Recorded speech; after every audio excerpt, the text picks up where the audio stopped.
It's Prowler Day. It's Prowler Day. The day of the lures of the prowls in the Prowler Day. We prowl around on Prowler Day. I don't know what's going on. I haven't even had that much caffeine yet today. So just go with it, okay?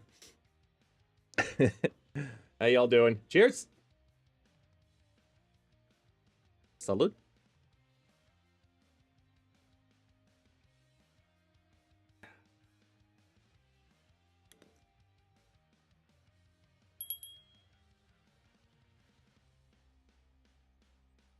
Hi.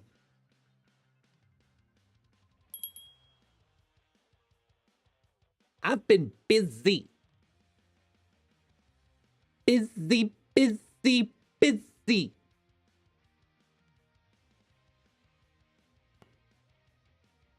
Let me see what the final total here was. Hold on. Just hold on. Wait. Hold on. Oh, holy shit. No way. Wait.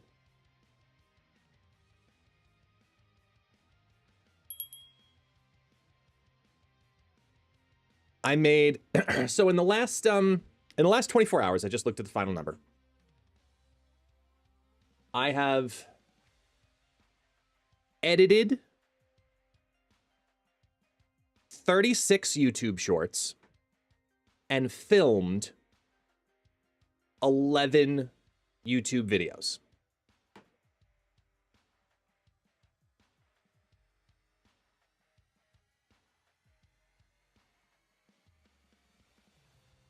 Yep.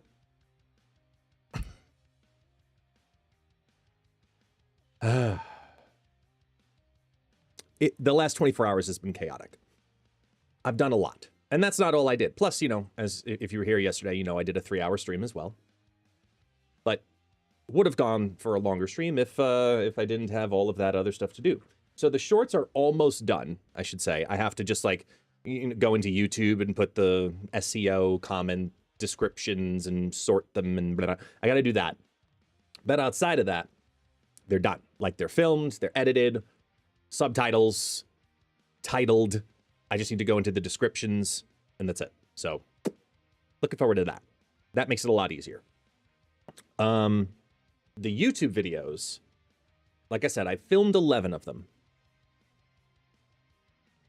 I have a lot more to go though. I still need to film before vacation. Let's see. Oh boy. I'm scared of this number.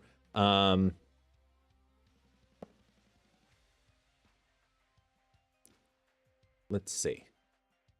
1, 2, 3, 4,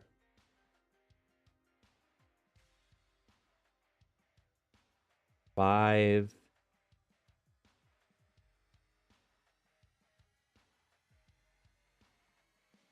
6, 7, 8. Ah, here it is.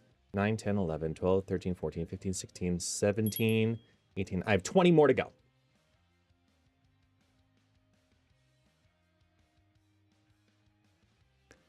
It's a lot of content, okay? I'm gone for a month. So, but it's for you all. I want you all to have content and things to learn about and to, you know, even if though I'm on vacation, at least I'm on YouTube in some presence, whether it be a short, whether it be a video, every single day. That is the goal. So that is the goal. I made up my goal and I am determined. Oh, and plus I have a fuckload of other work too. But, you know, that's all I'm going to say about that. You saw one of the projects that came out yesterday, which was the Sanctum Showdown video. So that was a big one. But yeah, I'm happy. I'm happy I have a lot of work because it's going to make vacation feel even better.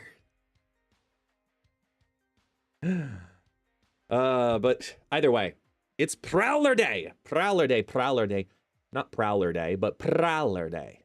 Because I feel like it needs to be said that way. I'm not sure fully why, but it just feels like it's one of those that should be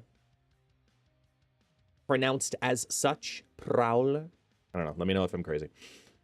Actually, don't, because I already know the answer. Hey, where's my chat on this screen? I just noticed that.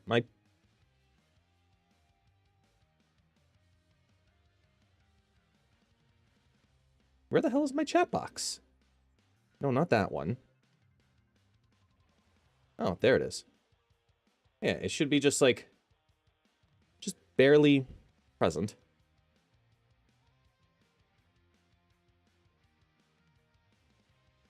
Either way. I'm gonna put it down here. Switch it up. Did earning charms via the rewards track also help you progress on the track? I'm reading that comment. Wait, you gotta scroll back up. In the past, or am I misremember? No, that is correct. It used to do that. Now it no longer does. But now, as you saw, you just instantly unlock Hydra Man. And I was having a long conversation this morning with some other people in regards to that this morning.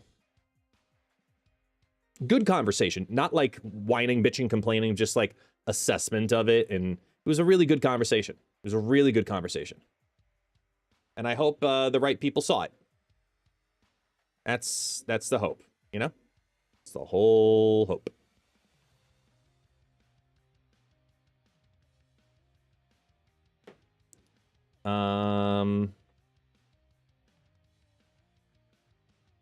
Where is...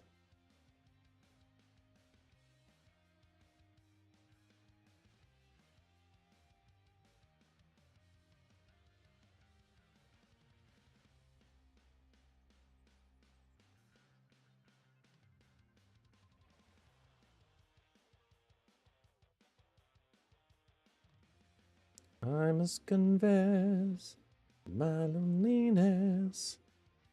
There we go. Hey, Zaramar. You didn't miss anything. We just started.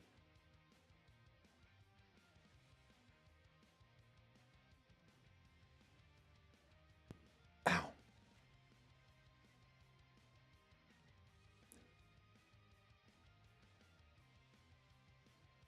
Get this here, get this here.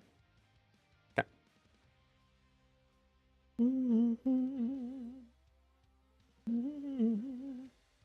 Where is...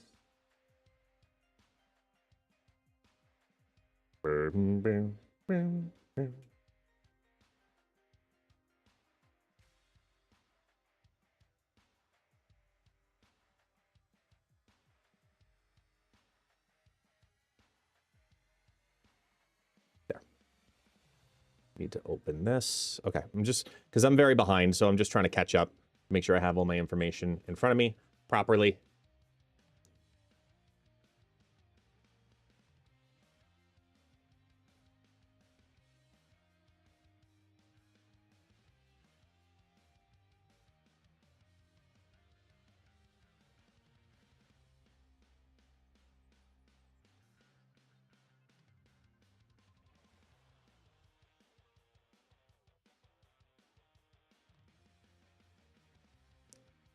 That out with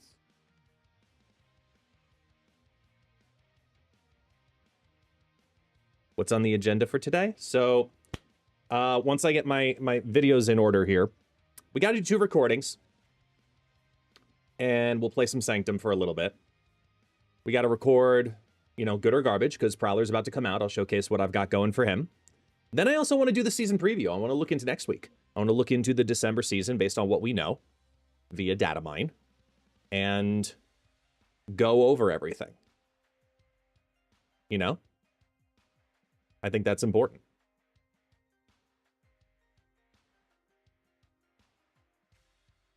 I just want to make sure I have all my information correct.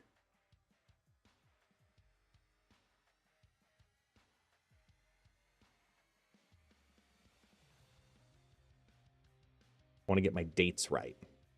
Should I have done this before I went live? Probably. But you all understand. Hey, Linoom, welcome up. Welcome on in. Welcome in. Oh, my chain's not out. My Guido-ness isn't showing. There we go. Because what are the cards that are coming out in December? We have Chamber, Weapon H, Maverick, Aurora, and Phantom X. Right? Yeah, and Phantom X. Let's see.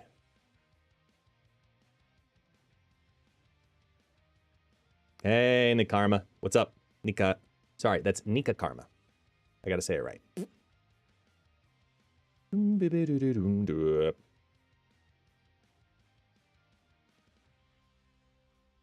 December. Which is you.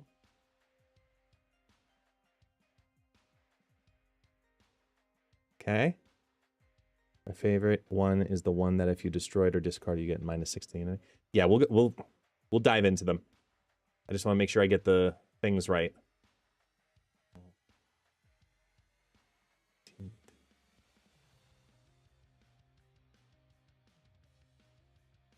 So after you, right? It's you and you.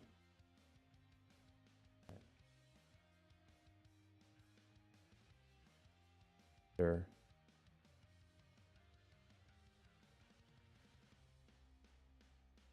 Okay.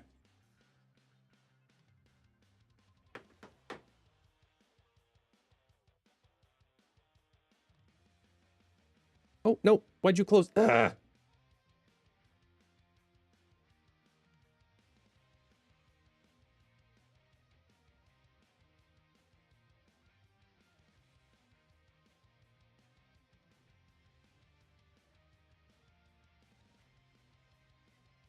Okay, there we go.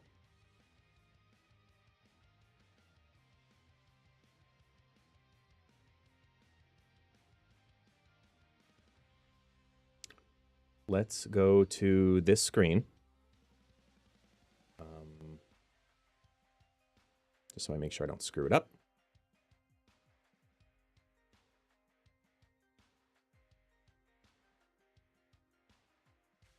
New season, Grand Arena, all next week.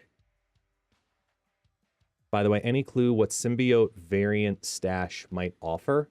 At this point, it seems like a good deal for me since I don't have 3 of the symbiotes this year. Did they data mine that one?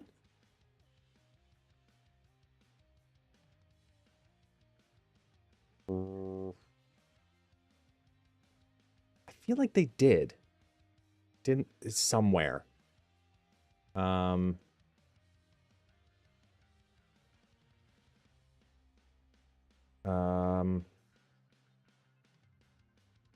Where did I see it? Was it a part of this? Their patch?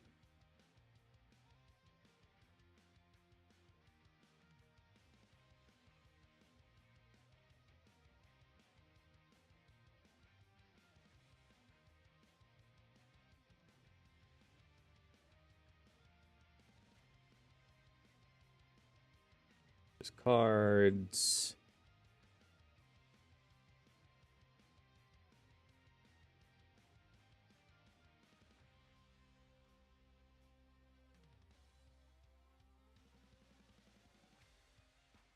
I really thought they did. Wait, here. Yeah. Clintar variant pack, X-Force variant pack, Snow variant pack. I think you're referring to this one, right? The Clintar variant pack. These are the symbiotes you're looking at.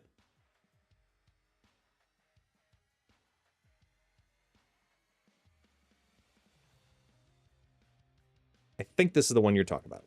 Yeah, well, there you go. Ta-da! Or ta-da! Gesturing wrong.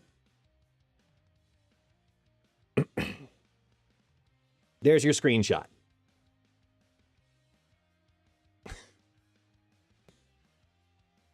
Okay, as we were, though. The only thing I want out of it is the Agony variant. That's it. Be a cheaper way to get the Agony variant. Maybe the Lasher one, too. Because I don't think I have a Lasher variant. All the others I'm fine. I just want those two. Let me go to... Okay, back to where we were.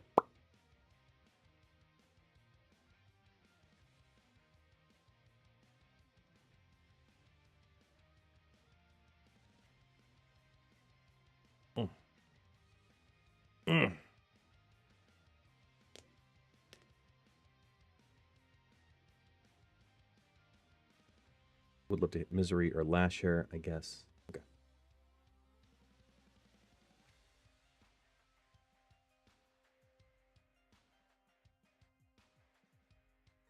All right, let's go. You ready?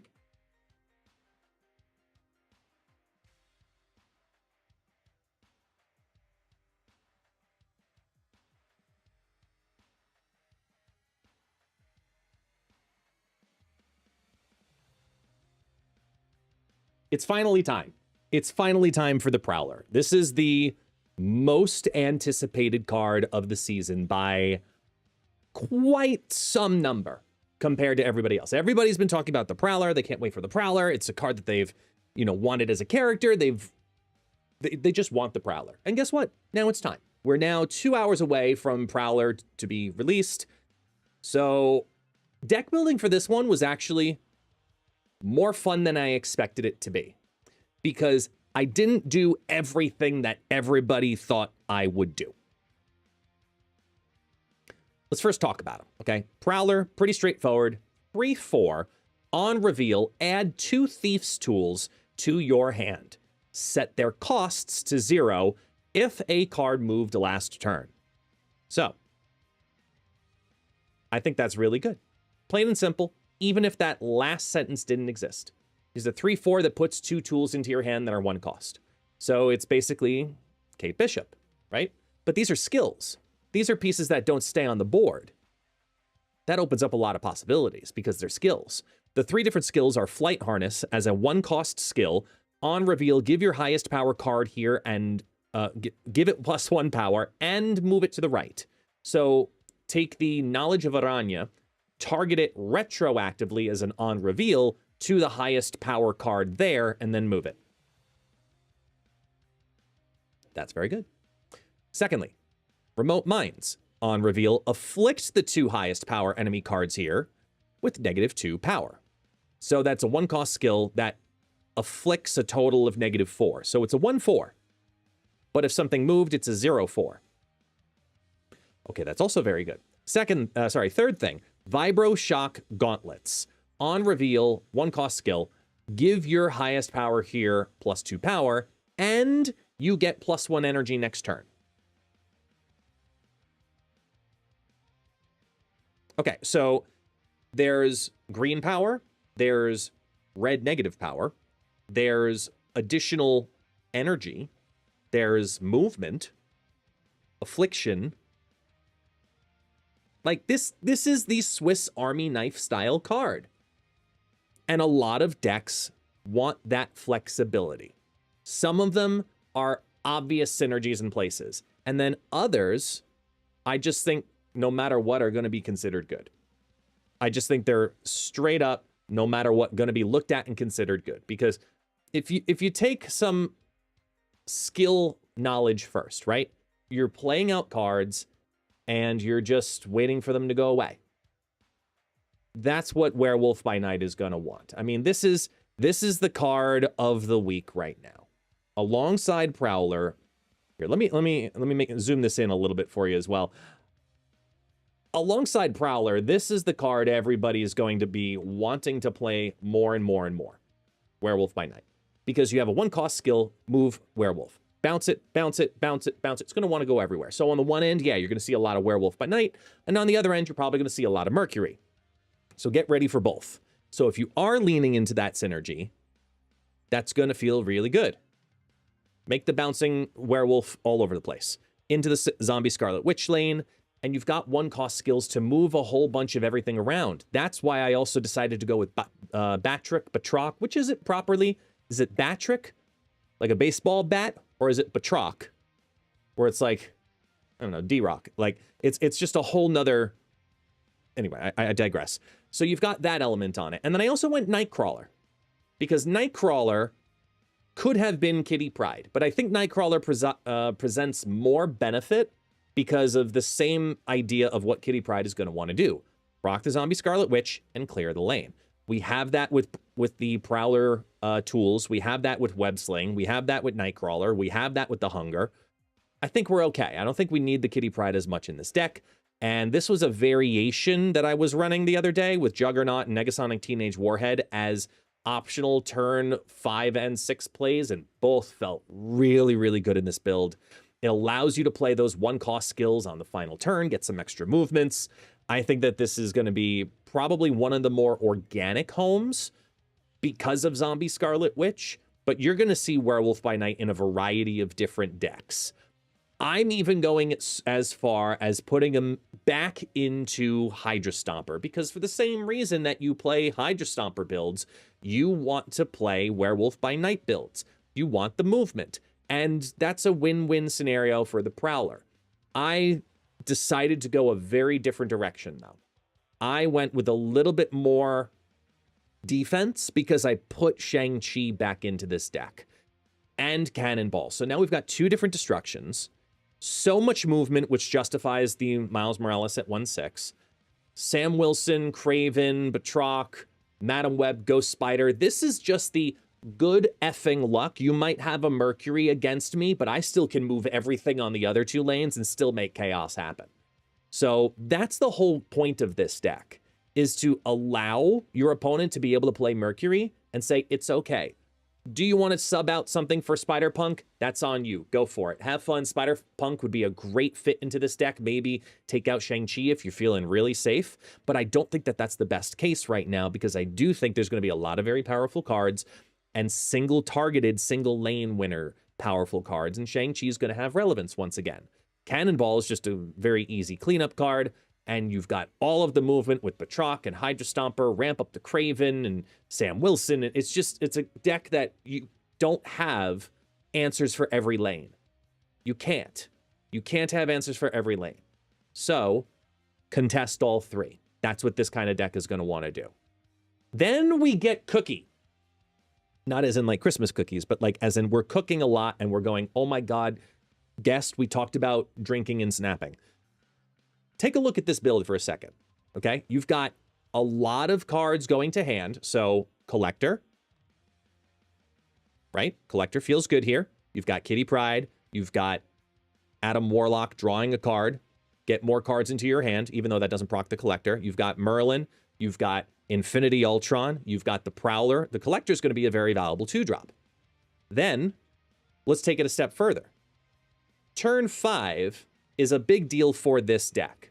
So you have a little bit of ramp built into here. You have both Luna Snow and Merlin presenting options to ramp out stuff, plus the Agamotto spell as well, so you can get ramps out on turn 4 and drop 2 5-drops. Sarah plus Infinity Ultron feels great. Sarah plus Agamotto feels great. Infinity Ultron plus Agamotto feels great, because you've also got Quinjet. You've got those stones being reduced. You've got those higher costed skills being reduced. Those 2 cards justified the Quinjet. And all of the skills, count them, okay? You've got Merlin every single turn. You've got 2 coming from the Prowler. And you've got 4 coming from Agamotto. I decided to play Nicholas Scratch because who cares? Who cares? I want to introduce fun back with the Prowler. So what do you notice in this deck that doesn't exist? Move. There's no move. This is my test to show that the card is good even in decks that don't have movement in them. The 1-cost skill is still valuable as is. I think it's more than enough. I really do. And this is my test for this. This is my test for this. Lastly, because I was feeling fun, why not? Oops, all spiders. And you see all the spiders, and you go, seriously, guest, morning drinking is a bad idea. But then you start to actually look at the deck and go, hold on a minute here. Wait a minute. Hold, stop. Time out. Time out. So you've got defense with Spider-Ham and Spider-Man 2099, which can be activated via Ghost Spider, Penny Parker, and the Prowler tools. Okay. Ezekiel Sims can be procced in 3 different tiers of numbers here. Okay. Miles Morales is almost always going to be a 1/6. The superior Spider-Man is almost always going to have green power on your side of the board. This actually has a little bit of something to it. Now, for a deck that's supposed to be fun, let me be clear here. I don't expect this to supersede a 50% win rate. But if I get a neutral cube rate after 10 games, I'm going to feel really good about this being a theme deck and being a lot of fun. That's all I want to achieve out of this deck. A fun interference deck that has a little bit of control, a little bit of movement. And it's probably the only deck type, spiders, that basically could do something. Which other group of Marvel superheroes, like, when was the last time you saw a successful Guardians of the Galaxy deck? When was the last time you saw a successful X-Men deck? I really want this to be the first truly successful theme deck. That is my goal for this one, because I wanted to have some fun today. It's Prowler Day. Everybody and their sister is going to end up doing some kind of zombie thing and some kind of Hydra Stomper thing. You know that, I know that, so I decided to have fun. Because it's something we forget to do every now and then in this game. So that's what brings us to the Prowler. And the ability to fly through time and now realize that the Prowler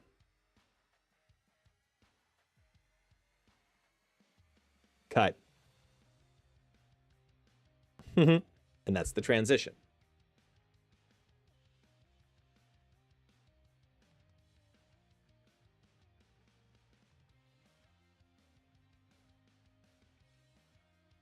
And that'll be the transition cut.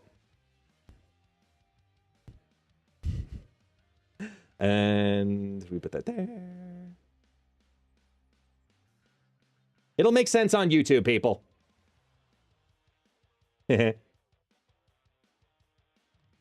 Seriously, I'm low-key excited to try this one. Like, this one I was proud of. I was like, oh, you know what? This oddly could really work. A triple burger and a package of fries. Dewatch, I have never loved you more. You are speaking my language, my friend.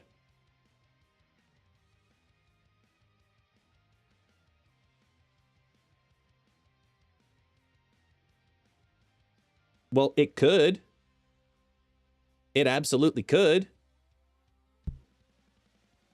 Because you get Spider-Man 2099 down on 4 after Superior Spider-Man. There's some way to work on it. Spider-Man Noir can come down pretty easy as a 2-3-3 line. Boom, Spider-Man Noir. I don't know. Yeah, it's exactly. It's meant to be a, you know what, this could actually work deck. The one that I want to be good is this. I want this to be good. I want to play Agamotto Infinity Ultron decks.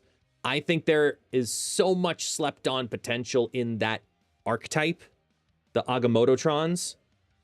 I really do think there's so much being slept on it, and I want to see if the Prowler can help enable that. I think there's something here.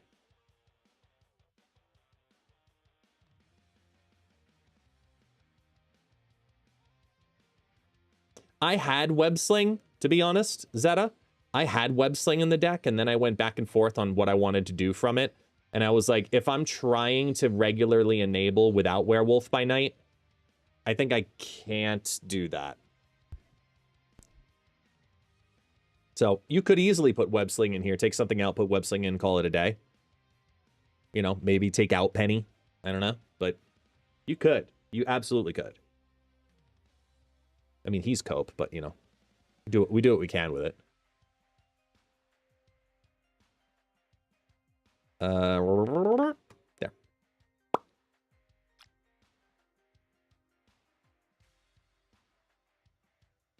Oh, I forgot to put the marker.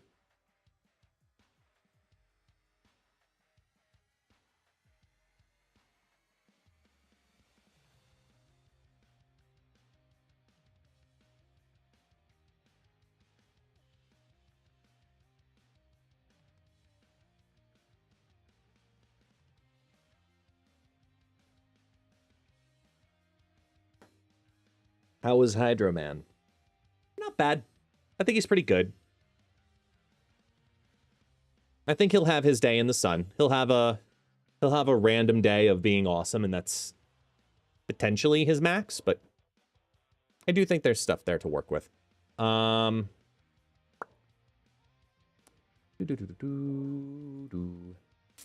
back over here a second.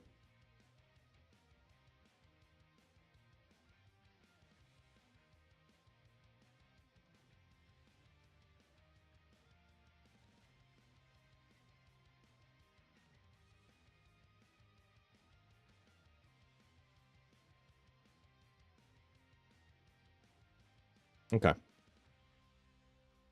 Are they all zoomed in now? Okay.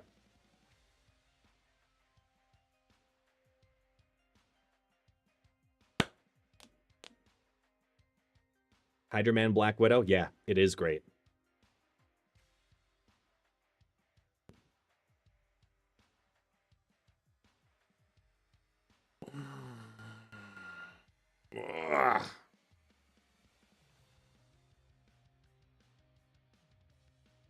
Okay.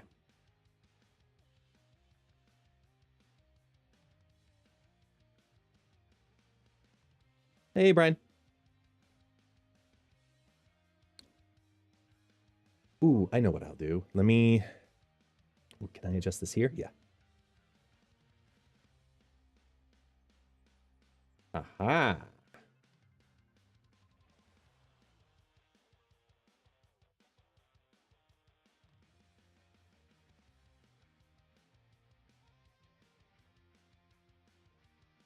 There we go.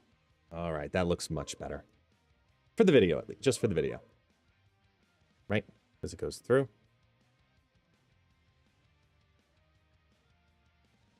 Okay.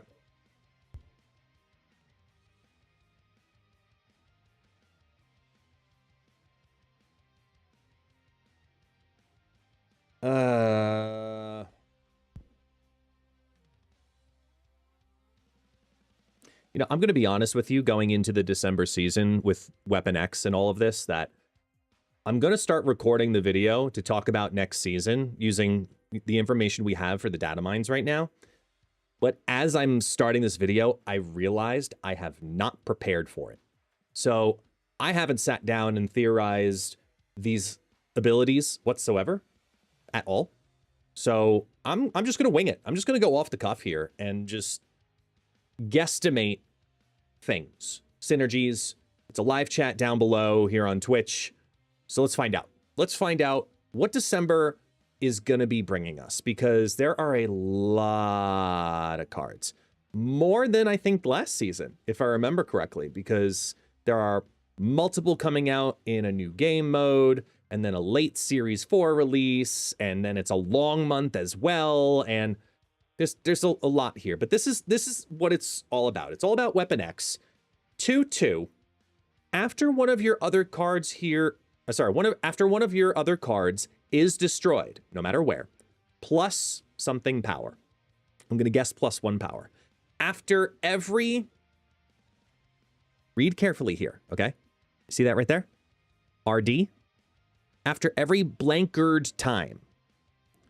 So there's only one number that ends in an RD, and that's 3. So after every third time, see what I did there? Improve this effect by whatever this is. So improve the effect by the plus here.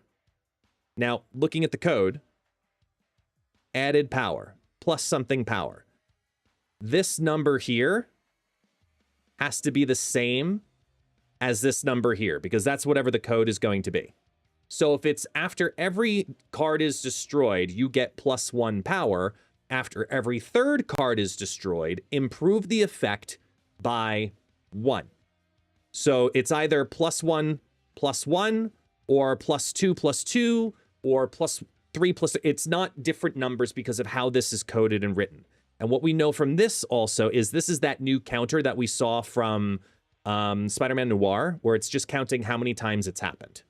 So this isn't anything here. But looking at the text from the data mine and knowing second dinner, +2/+2, the card would be too broken. I'm going +1/+1.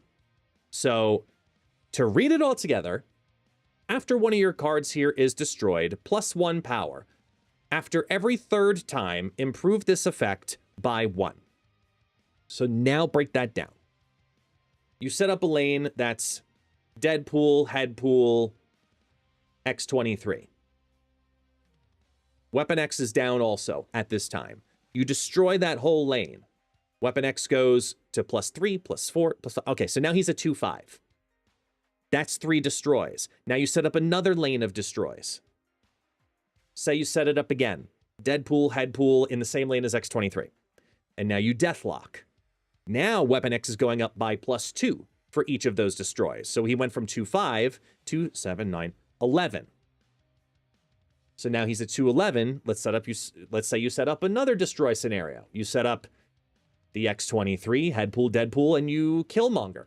So now he's getting +3 for each of those cards. He goes from 211 to 14, 17, 20. You see what you understand the rhythm of how he increases here, right? That's what he does. For destroy, this is a really cool card. This is a very cool card.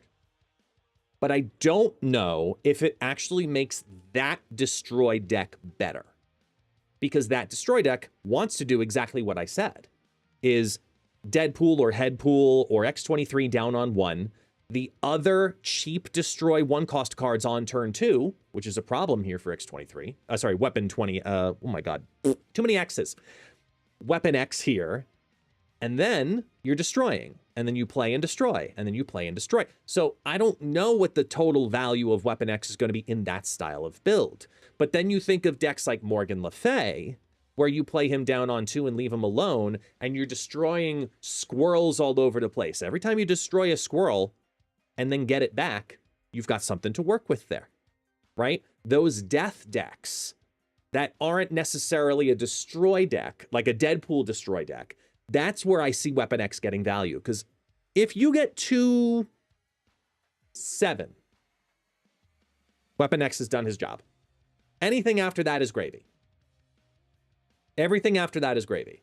I think that for destroy, this is not going to be added into more destroy decks that currently exist, but will reinforce the idea that you can have different focused destroy decks. Similar to what Moira X did, I think Weapon X will also do. It will give another solid branch of destroy. That's the season pass. This is projected to be the super premium season pass. It's a 4-cost skill, which sounds scary, but read it. On reveal, revive your highest power destroyed card here with its power doubled. So this sounds fantastic, right? Because, okay, destroy something from your hand. You know, destroy it off of the board. What wants to be destroyed? Let's think of something easy, like, I don't know, Black Panther. Somehow you ramp out Black Panther, destroy it, bring it back.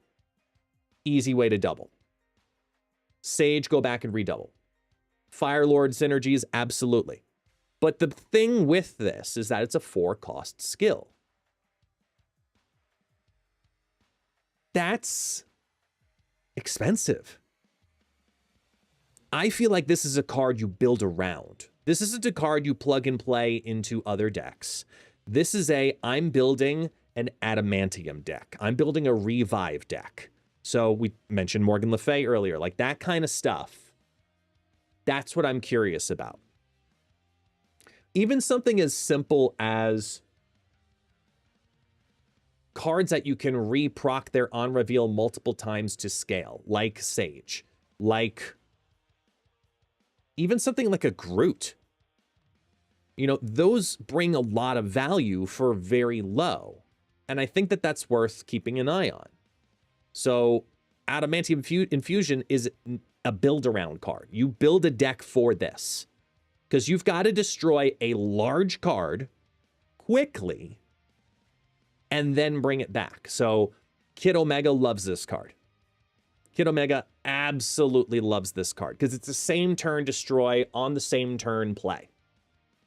Even if you do something, yeah, it's like if you don't have Shuri and you have this, you could make something work. Like I look at something like Red Skull.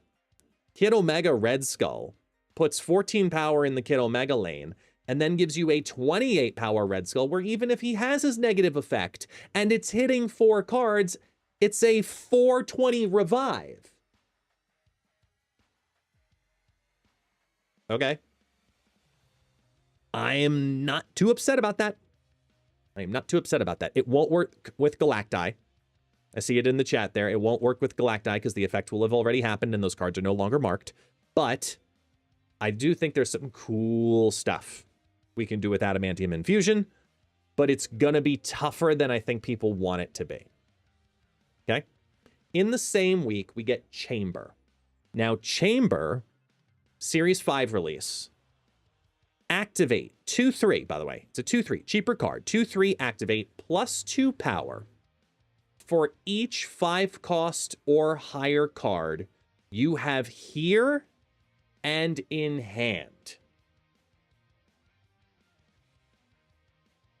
Okay. This feels like a way too easy potential lane winner.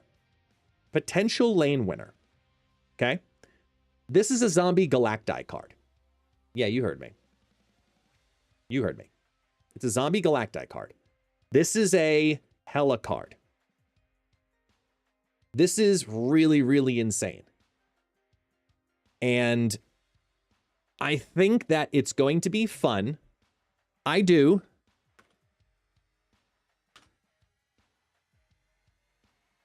I just wonder if it's going to be too loud. And what I mean by that is you drop it down on turn 2 and you're very clearly announcing this is a game plan of mine. I don't know if that's necessarily a good thing. Even if you drop this down on turn 4, you're very much so announcing this is my game plan. And I don't know if that is a good thing or a bad thing. Because on the one end, you could use it to your advantage by manipulating that mindset. I don't know. I'm not sure. The power on it looks fantastic. Don't get me wrong. Don't get me wrong. The power on it being a 2/3 that could easily, without even trying, be a 2/5. 2/5 is solid. In today's world, a 2/5 is solid. You got to call that good. I just don't know if it's worth it. Because you forecast a lot of your game plan when he's on the board. Wade Wilson comes out. So we're just going deeper into the Deadpool side, less the Wolverining of the whole season, but now we're going into the Deadpooling of the season. Wade Wilson, who I believe is a Series 4 release. Yeah, Series 4 limited time event, so he should come out during some kind of event in that first week. He's a 2/2. When destroyed, replace this with a 1-cost card from your hand or deck with +1 power.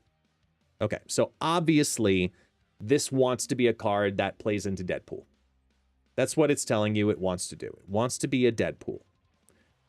There's a couple of things on this that I think people are going to read through that I do want to highlight. Number one, this could potentially be deck thinning, right?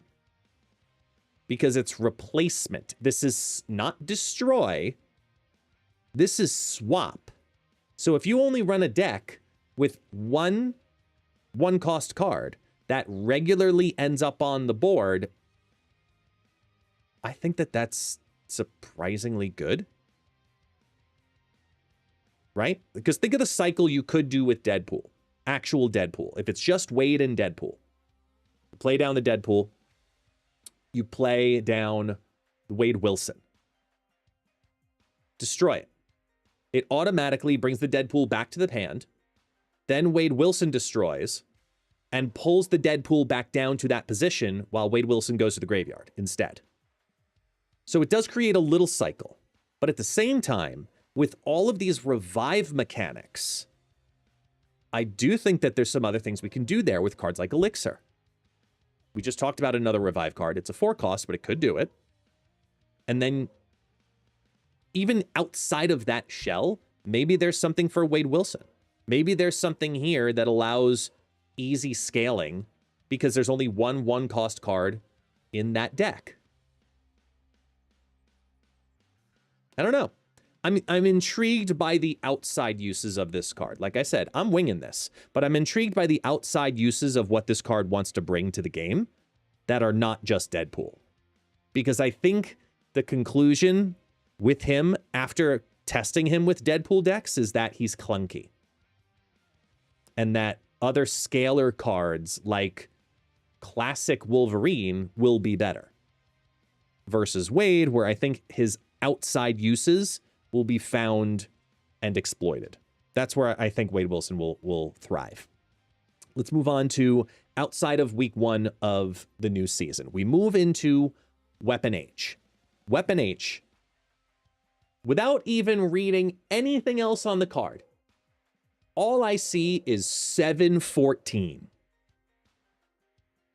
714. Hella Black Knight drooling on this idea. Drooling on this idea.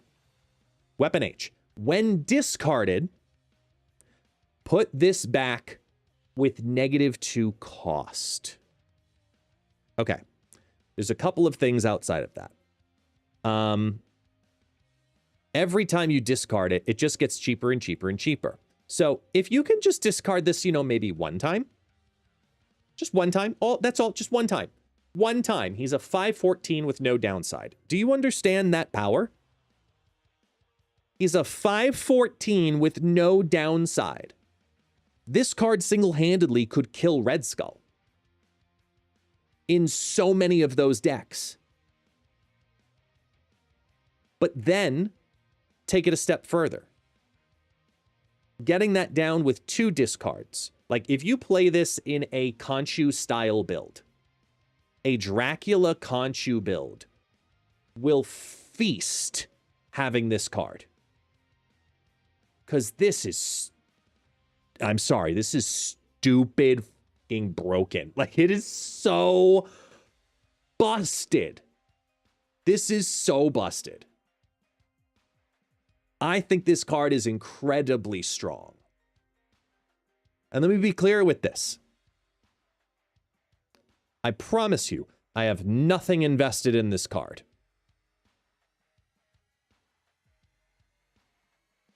But I think that value, that cost reduction on that card, having it regularly keep going back to your hand. We've seen the strength of what an APOC can do. We've seen the strength of what a Khonshu can do. This is feeding into that. Like, how is this going to be bad? I think it's going to be one of the better cards of the season, unfortunately. I really do. I think it's going to be one of the better cards of the season because discard is a consistent archetype. Come here, Taxi. You can come join the party. It's a consistent archetype, and even outside of discard, it ends up having value. That's impressive. Get ready for Weapon H. Cersei's new best friend. All right. Let's talk about Marrow. Marrow, 2/3. I love this one. I love this one. Let me be clear again, and again. I love this card. Marrow, 2/3. When discarded or destroyed, randomly split -6 power among enemy cards. I think this is so fucking stupid in the best way possible. It's a 0/6 or it's a 2/6 disguised as a 2/3. Affliction loves this. Discard loves this. Destroy loves this. There's so many good things that this card brings, and it's so cheap. You know, like this is a really, really good card. Really good card. And with the right mechanics too, it can be done in multiple times. But remember this card, because based on what I saw earlier, this card might have dual purpose, which seems to be the theme of the season, because that's what Wolverine does. He's a dual purpose card. He works in discard and he works in destroy. Like Wild Child. Wild Child. 2/1. Ongoing power of +4. You get +4 power if you've discarded a card. Then you also get +4 power if one of your cards has been destroyed. So he has the ongoing potential to be a 2/9. 2/9. For a card that you just drop down, let it do its thing, and then you go do the rest of your game plan. These hybrid decks, I think, are very important. I've seen other creators try to mix destroy and discard in different ways. This whole season is based on that idea. And as we get more and more and more of these pieces, seeing the partial destroy, partial discard package get sprinkled to cross, like there's some cool things that can happen. And I like this. It's flavor. That's what I like about the whole season the most. It's flavor, right? Yeah, Dawkins, another one that enjoys both discard and destroy. But it's normally been an or situation. This is heavily encouraging the and situation. Just like this is the or situation. And situation. That's what we want. That's what we want, I think, more than anything else, is encouraging the and.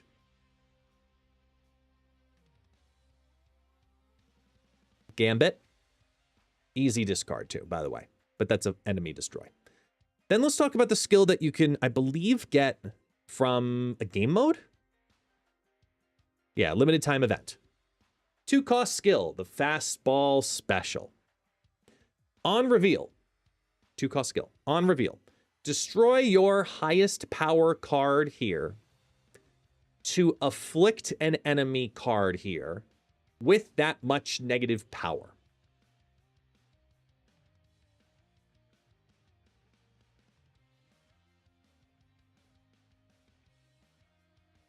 Okay. You see this? And then you see this? You see this on, and then that with, yep. You see how the season's coming together now, folks? That's what you're going to want to do. That's what you're going to want to do. It's going to be a crazy season. It's going to be a crazy season with all of these pieces. And the more skill cards we get, the more fun I think the game's going to become. I know they're leaning very heavily into it, but it's pretty clear that it's going to be a fun season. I think Fastball Special is a very good card, exclusively in these kind of revive decks more than anything else. But I do think that there is another way to play this card. It could also be a cheap affliction card that gives you a backup plan for cards like Man-Thing, right? You play a Man-Thing down, and then they load it with negative cards. Sorry, not negative cards, with cards that don't get negatived. You have your 4 costs, your 5 costs, and your 6 costs. You could play Fastball Special and still hit those cards with negative power, because it'll turn Man-Thing into an affliction by just hitting -7 instead. So it's a nice thing. It's a nice option for that deck. Is it its primary home? No, but it's something cheeky you could do. Maverick. There is a chance that Maverick is going to be, again, broken. Because this card is always double its value. It's always double its value. 3/3, activate. Give the next card you play power equal to this card's power. Now, there's one very specific thing about this card that will define its strength. One thing, and one thing only. Does the application of that power happen before the card flip or after the card flip? If it happens before, like Forge and Galacta, this card is busted. If it happens after, it's just okay. It's good, but it loses like 2 tiers if that's the case. I love this card. In a Surfer deck, of course, because it's a 3-cost card. It'll ramp up. You're getting extra value out of it. You know, Namora decks are going to like this card very similarly. Scarlet Spider decks, going to love this card consistently. It's a cool activate. It's a cool idea. And I love that they made it activate, specifically. If this was like a 3-cost on reveal, that would suck. That'd really suck. But I think as a 3/3 activate, this is very well balanced for release, which means it'll be too strong, and then they'll probably drop it down 1 power later.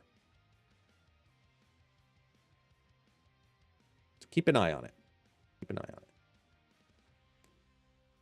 Aurora, and this, for my Disney friends, I know you can't unassociate it in your head. You can't unassociate it. Aurora. 6/6. On reveal, give one of your other on reveal cards at each location +2 power. Then repeat for ongoing. Then repeat for activate. Then repeat for end of turn. Okay.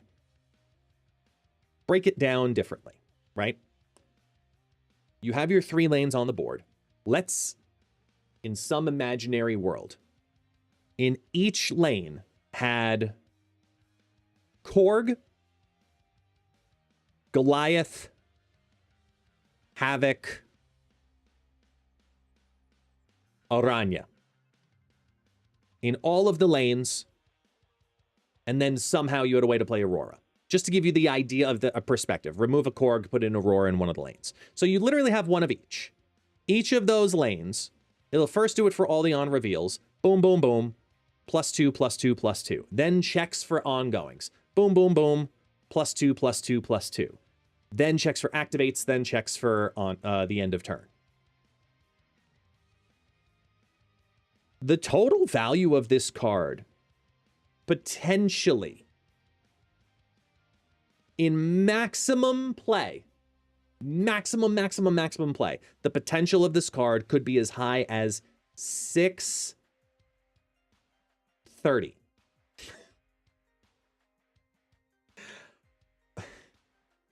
However, in addition to that, remember, it will almost never be a 630. However, a 620 spread over all lanes makes Dr. Doom seem like nothing.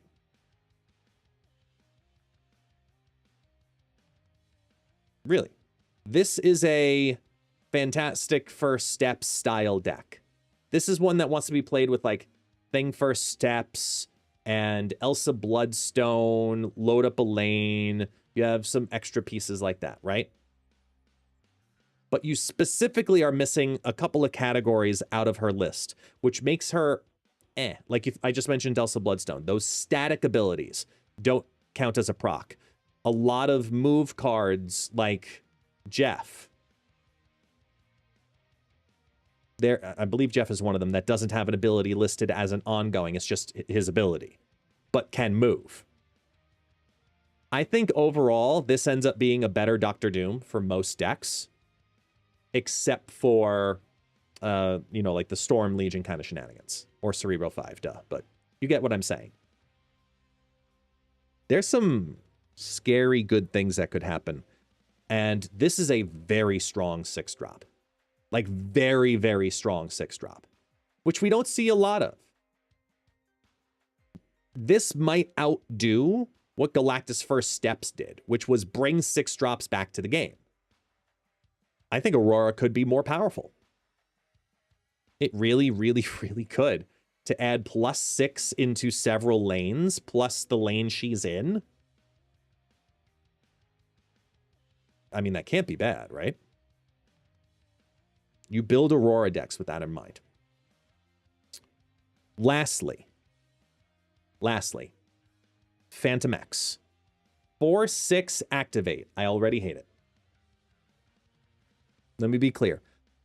That's all I had to say was 4/6 activate, and I already hate it. I haven't read the ability.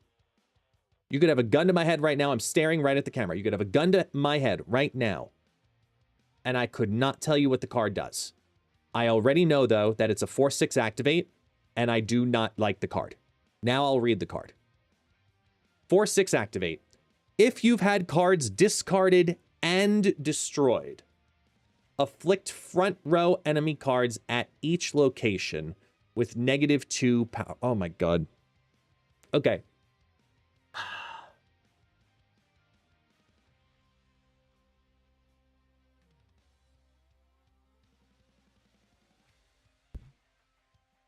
Dear Glenn Jones, please take notice that Second Dinner needs to stop making 4/6 activate cards, because 4-cost activates do not work well in this game. Thank you. Thank you for your time and consideration. Sincerely, all of us.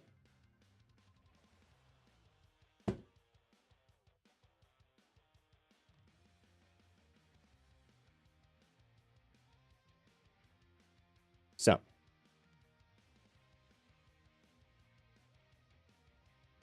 I think we've said enough there. Now, if you're actually going to make this card work for the season, it might work. For the 1 week, because you're really leaning into the discard and destroy, it might work. But man, does this card feel like absolute dog water if you don't get it to work. Does that sound familiar? Yeah, Spider-Man Noir. If you don't get it to work, it feels like dog water. It's a waste. And that's the problem.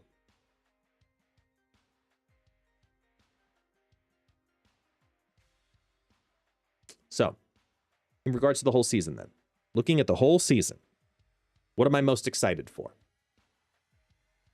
I think Weapon H is going to be insanely good for discard, as well as small discard packages. I think this is a very good card. I think Wild Child's going to be the most provocative in the sense that it will create great theory crafting for people.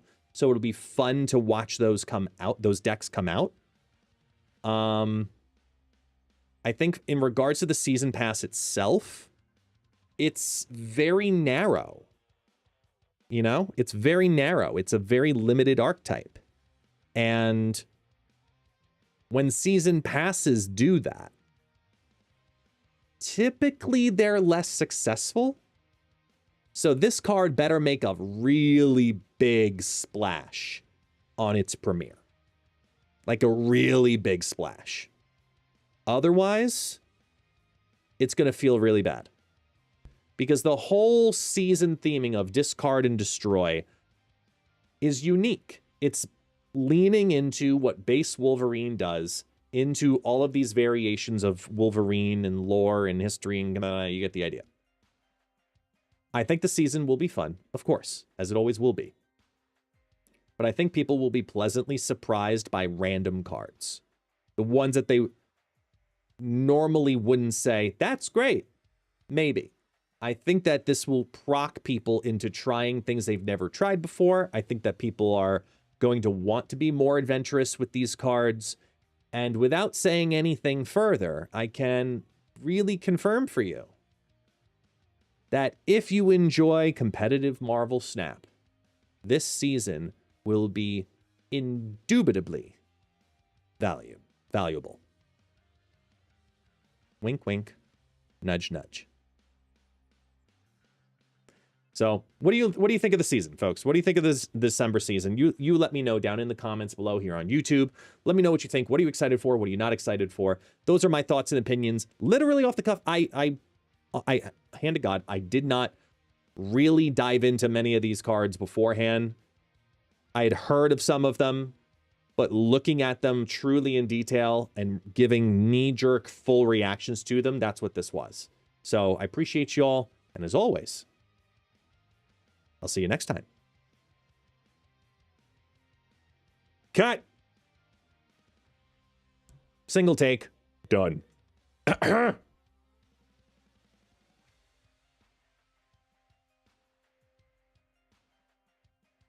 Thank you to my YouTube chat for being patient with me, because I know the YouTube chat doesn't appear on the screen right now.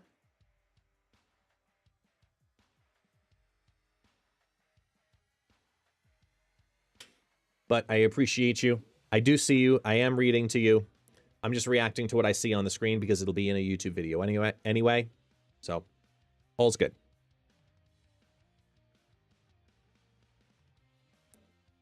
OTAs in January will 100% adjust at least one card from the December season. Home gaming, that's the most obvious statement in the world. Because I'm pretty sure that at least for the last 6 seasons, they've done that exactly on releases.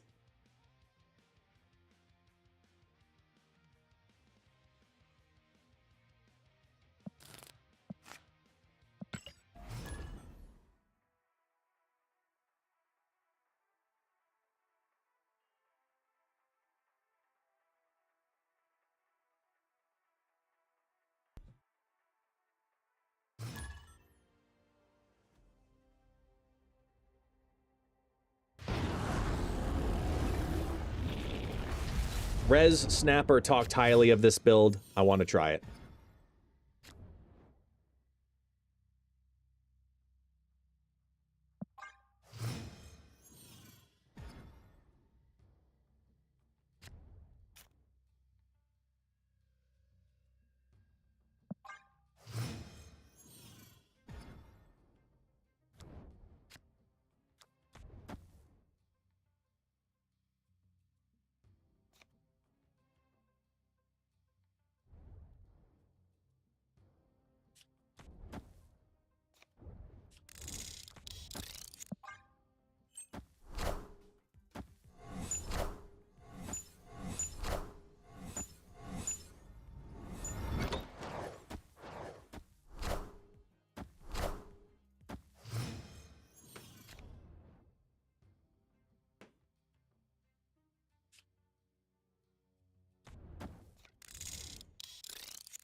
Yep.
We lose the left if we play Zombie Galacti. That's why I'm doing this.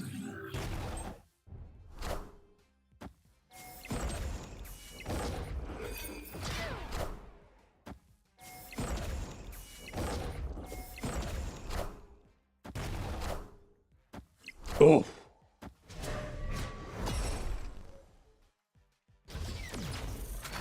10. 6. Oh, that's 6 first. Damn.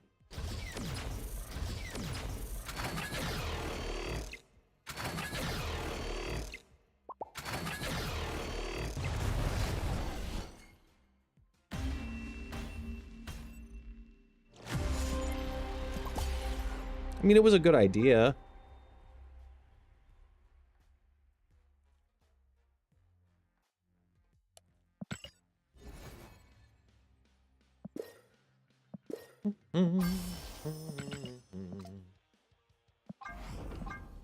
Claim. We got gold.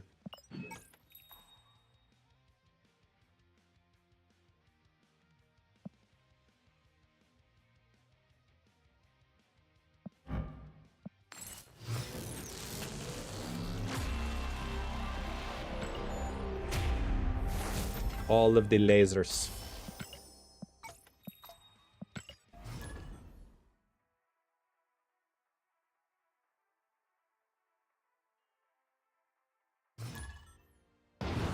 Yeah, so this build specifically was from Rez Snapper. And he said this was his favorite build he's had of Zombie Galacti. So I was like, all right, let's give it a shot.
It's all down to the top deck.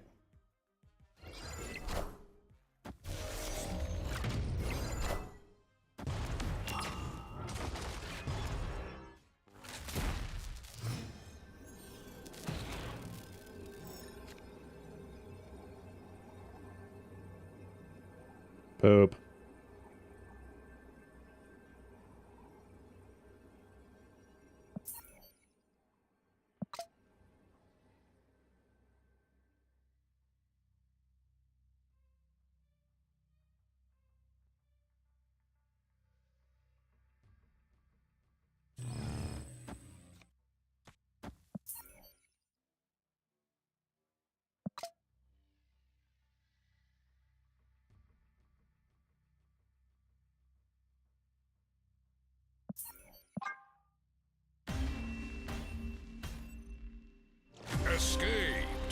Yeah, nada.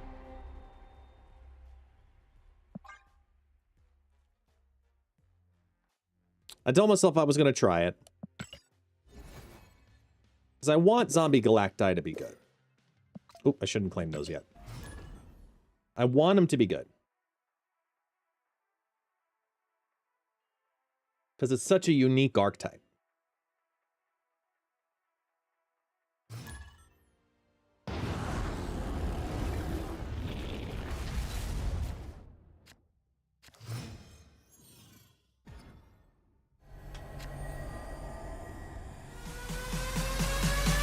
Ooh. Well, hello there.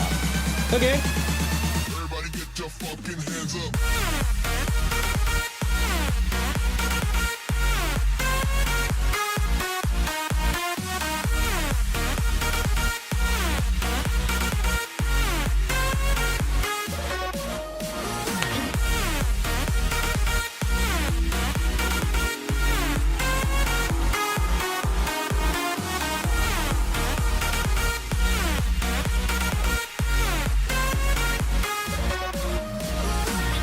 Yes. Okay, we are here. We are playing. We're doing the things. We're back.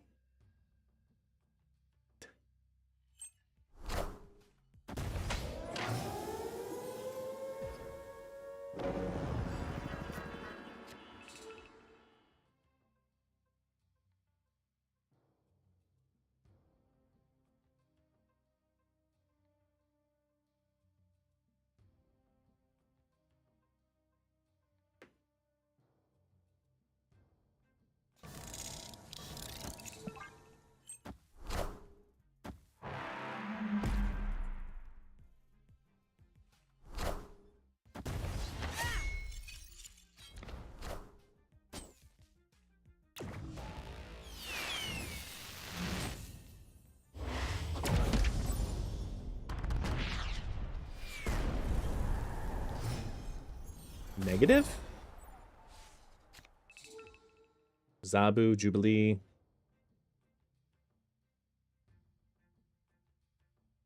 Hey, Lazarus. Excuse me. As I'm choking. I'm all verklempt. Lazzy.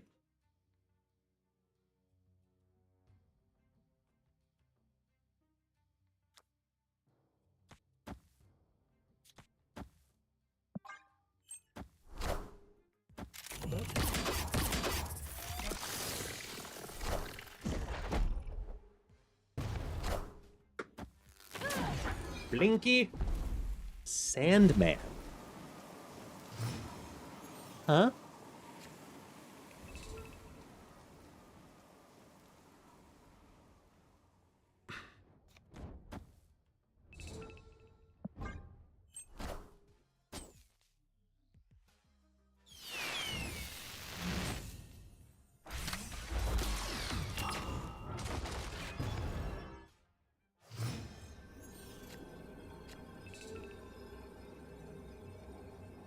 Oh, I forgot to activate. Shit.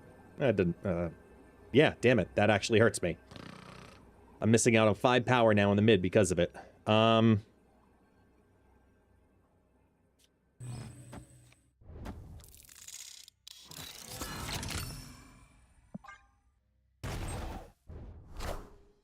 Doom rules all.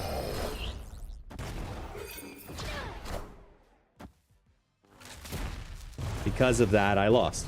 Ah, that's so annoying.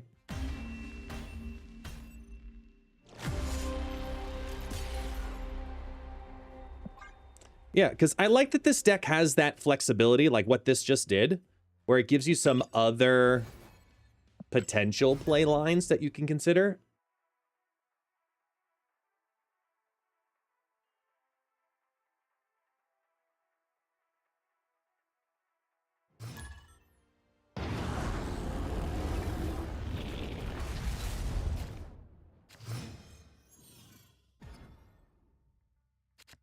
Like, one of the things I'm looking at is the value of Silver Sable versus Adam Warlock for the card draw.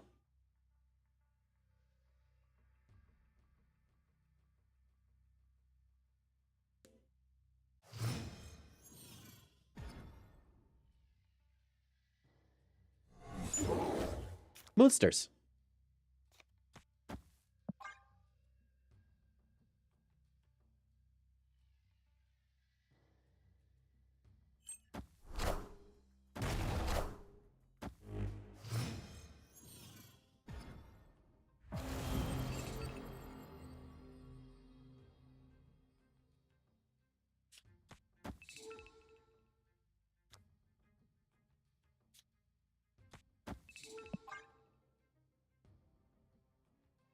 Do me wrong.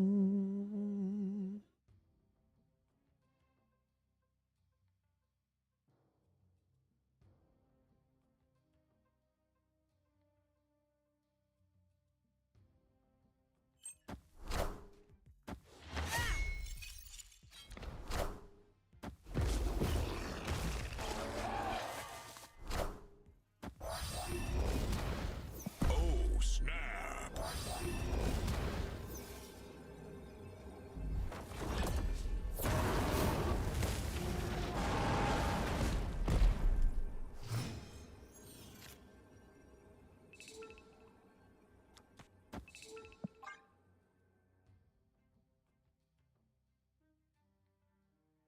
I mean, Asgard being there just hurt in general. They were basically praying for hunger to go left, not right. But they already had the Joaquin Torres down, so that's what they're hoping for. So they're throwing the mid. This is just... no, they can't be throwing the mid because they can't move the werewolf back into Fisk. What are...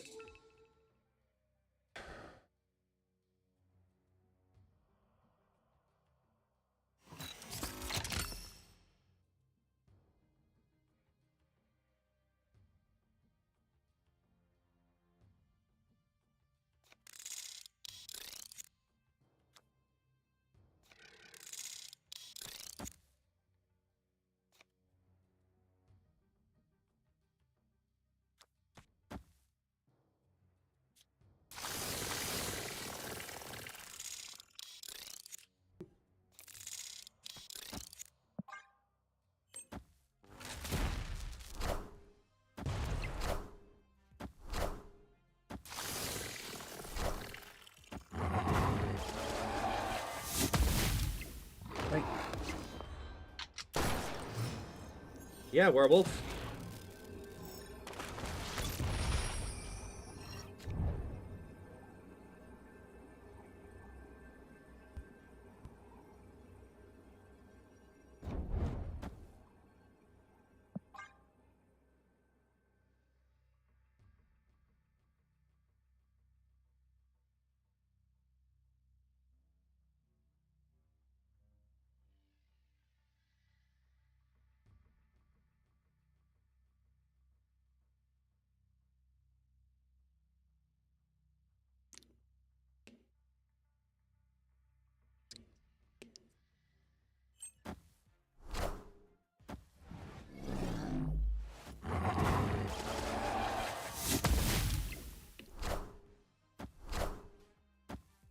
Wow.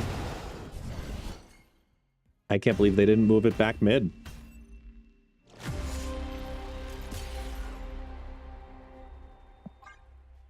Oh well.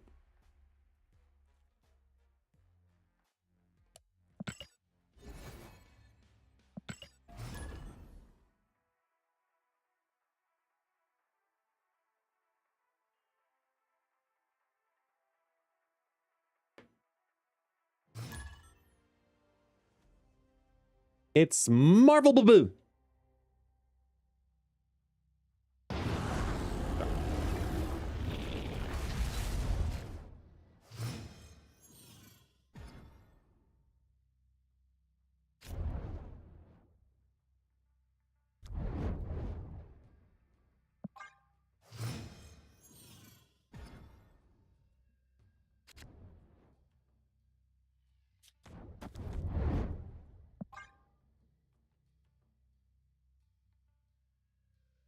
Thank you, Jesse.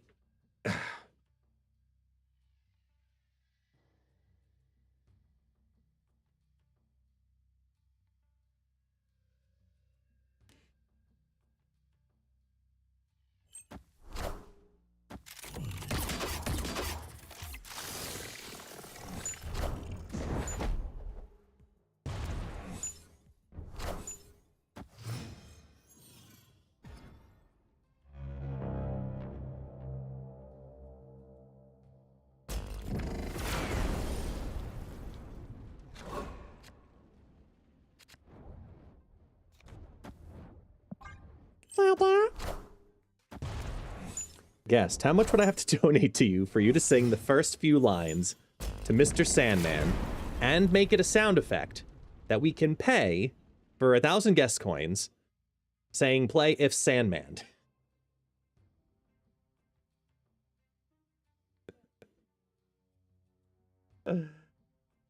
Oh my god. I don't even know how to respond.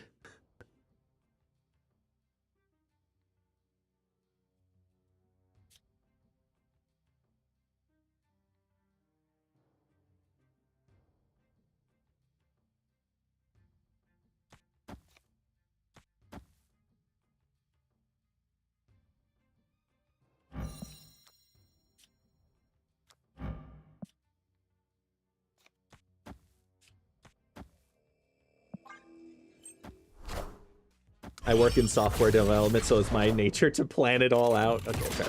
I get it. I get it. I don't even know.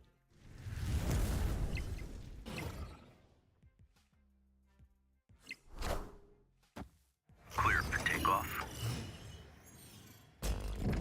We know Yipes, Worm Soda. I had him cast. He was a caster for the Golden Gauntlet for the 3rd qualifier. I hired him.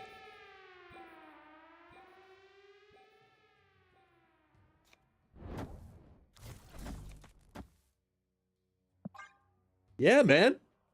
Now, we know Yipes. Yipes is good people. Super nice guy, too. Super, super nice guy. He's also close with Super Tech God. He's the one who introduced us, actually.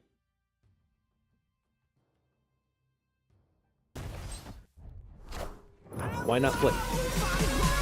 Wait, what just happened? Oh, and a 25er! Everybody get your fucking hands up.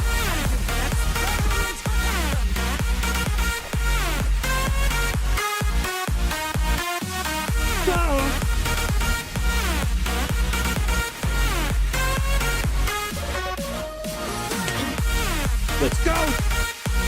Ayo! Ayo!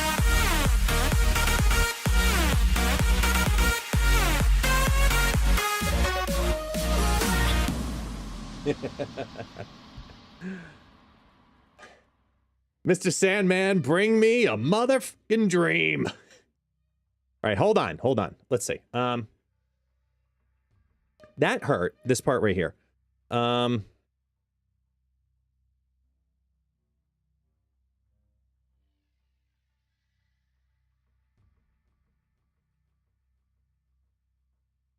Because they can get away with a Heimdall right now. And Infinite would stay.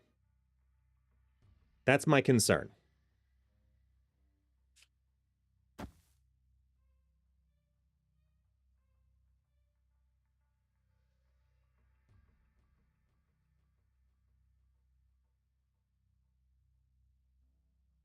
Opponent snapped.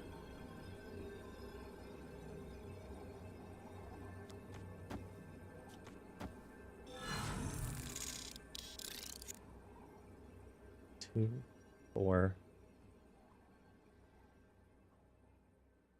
5. Yeah, 2, 4, 5, 11. Yeah, no. Can't. Escape. It's just the Res Snapper. I love you, man, but I'm not seeing the consistency. That's the problem I'm feeling with the deck. Like, even with the... I like what you've done with the flexibility of it. Let me be clear there. I really like the flexibility of movement within it. But it definitely needs one more oomph. And I think that it might be just trying to get a little bit more draw consistency from Adam Warlock. It might be.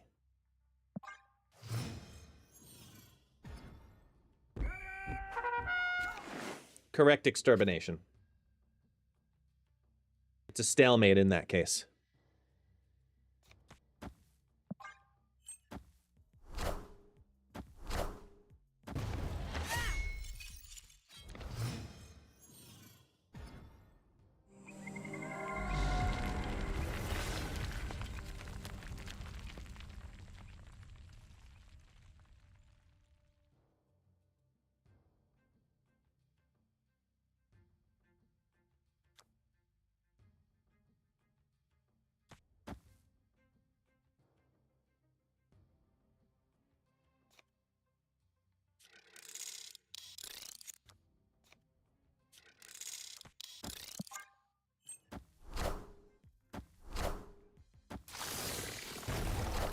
as a rock.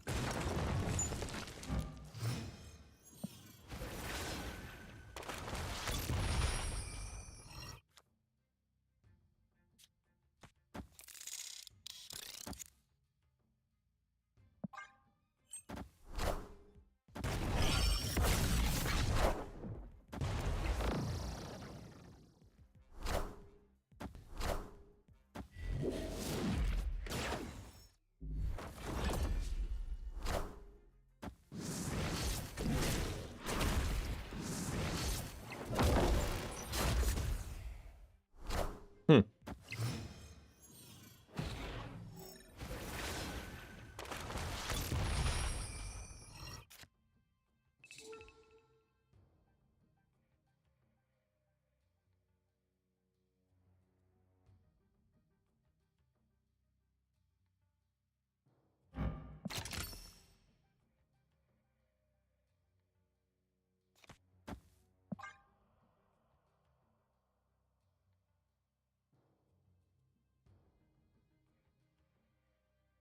I'm playing the Galacta because I think it gives me more flexibility in case if I don't hit the zombie Galacti this turn.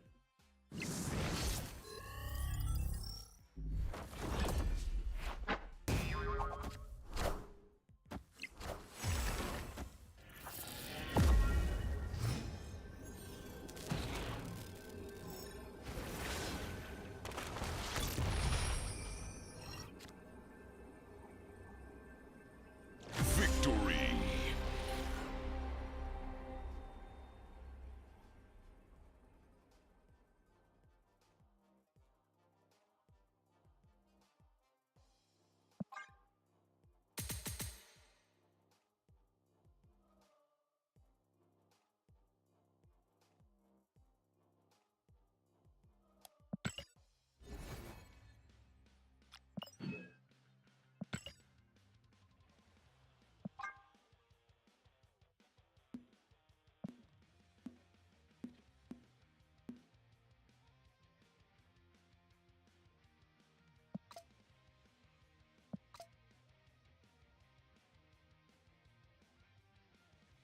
I want to edit it. I'm going to try it. What do you think?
Because I get the Silver Sable play. Silver Sable was to help ensure Superior Spider-Man. But the 7 cost means nothing if you don't have it in your hand.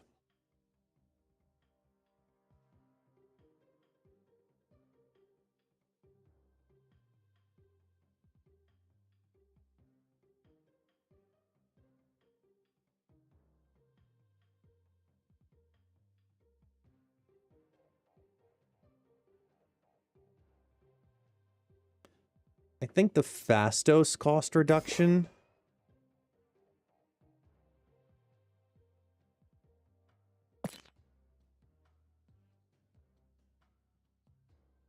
might end up being either Luna or Hope.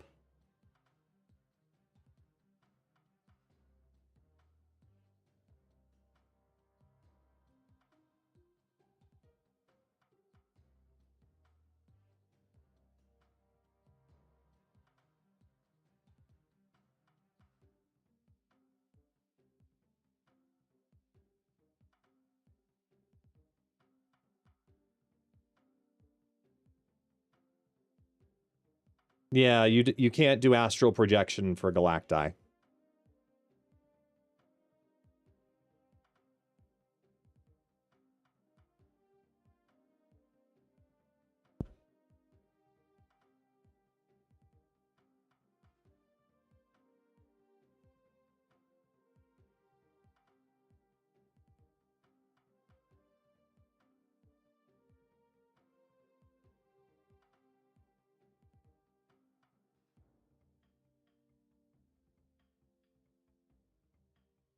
Because I like what Elsa Bloodstone does here.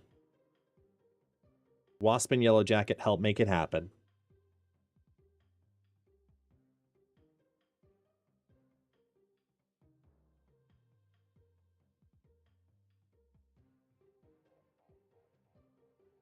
Kale.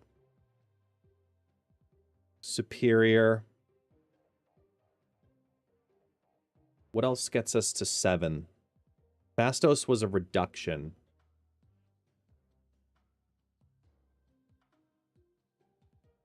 Because it's either... Bastos is too inconsistent with that. I think this is just going Luna.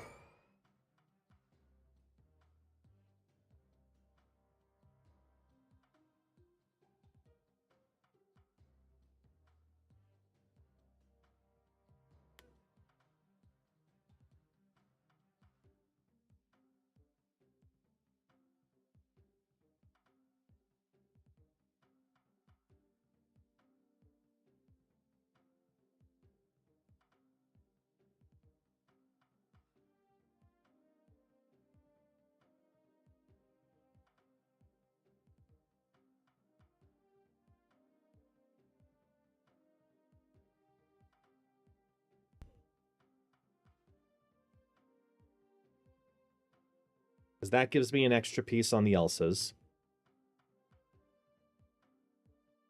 This helps with the card draw. Gives a big body after Adam to help it. A bigger body.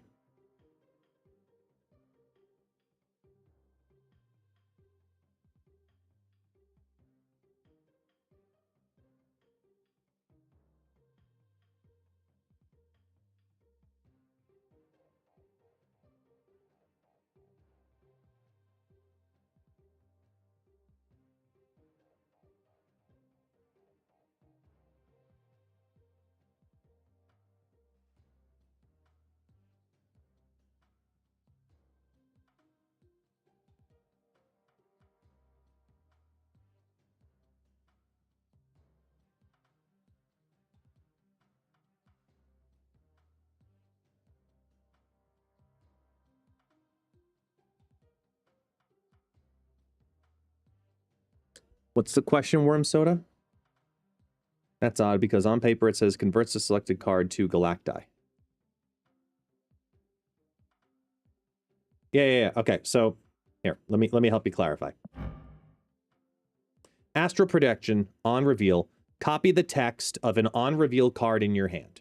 Okay? If it copies Zombie Galacti, choose 6 other cards in your deck. On reveal, transforms those cards into copies of this. If this is this, it's this. This is this. This is not that. This is this. It turns into copies of this, which is not this, because this is that. And you know, as confusing as that was, that it made perfect fucking sense. Hey, Tony! Thank you so much for the 4th month of Prime. Appreciate you. Thank you. It can't turn into copies of this. Because what happens to this? They don't have power.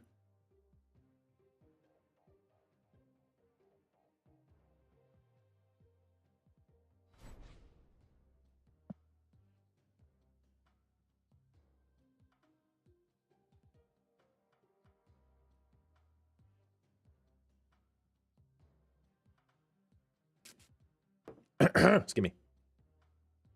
I'm gonna try this. Not that, but this. Wait, hold on. Okay, so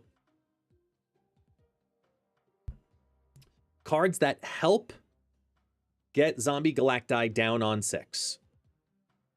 Okay, we have Jennifer Kale, we have Superior Spider-Man, we have Luna Snow. So we have 3 cards that help ramp it to turn 6.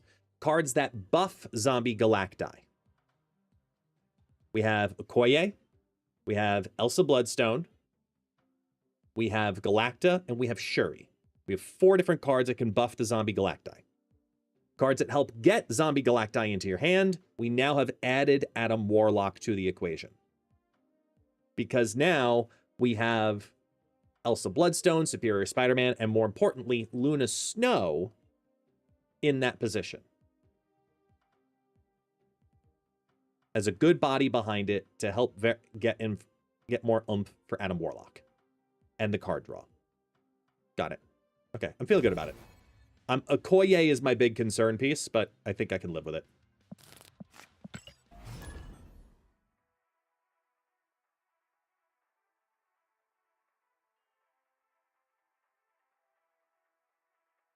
Yeah, because I'll say, Lazarus, test servers exist where you can do exactly that, but they're only for the development side. Publicly, that makes no sense to be able to release.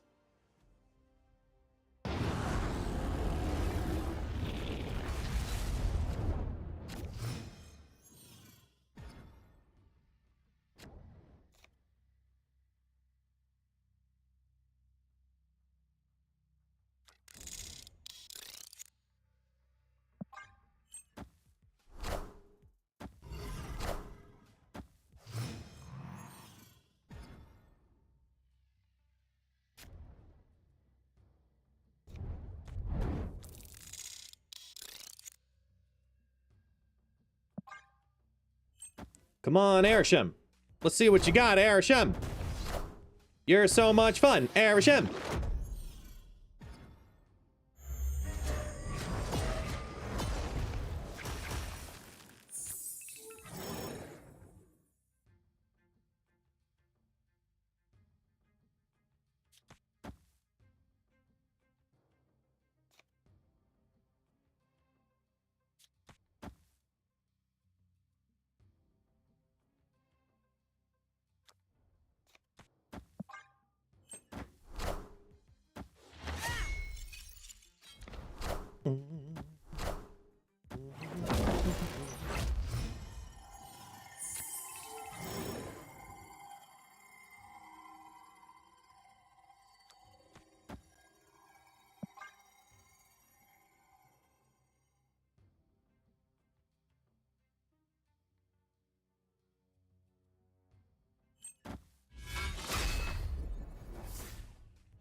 Come on, Galacta. Come on, Galacta.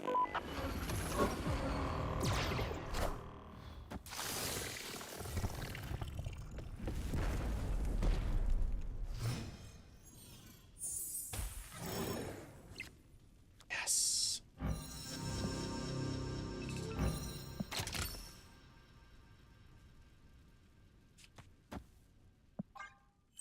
All right, start doing your math, buddy.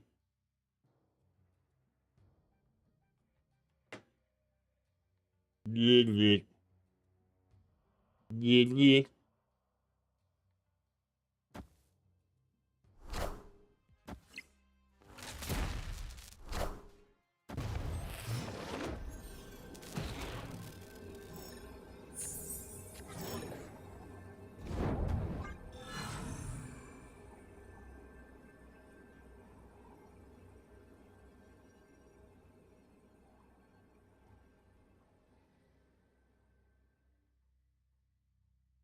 Go ahead. You got a 50-50 to get it right. Where is it?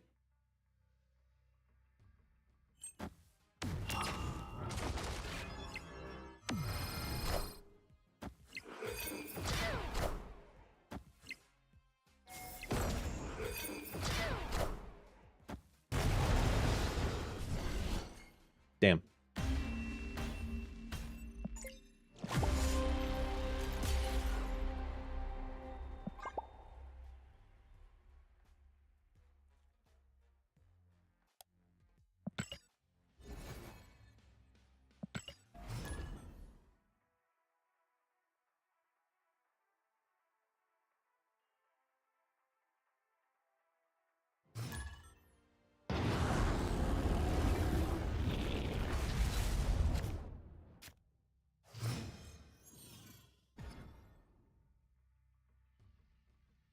Wrong game mode. Victory.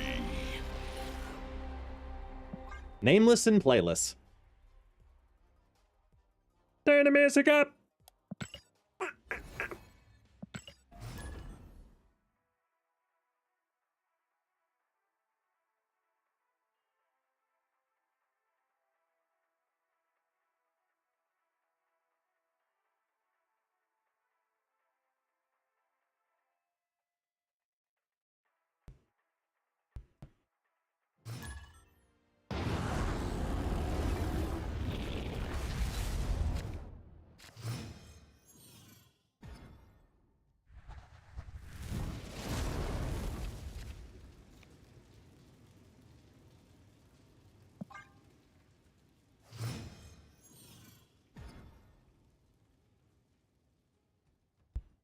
Yeah, Jonathan.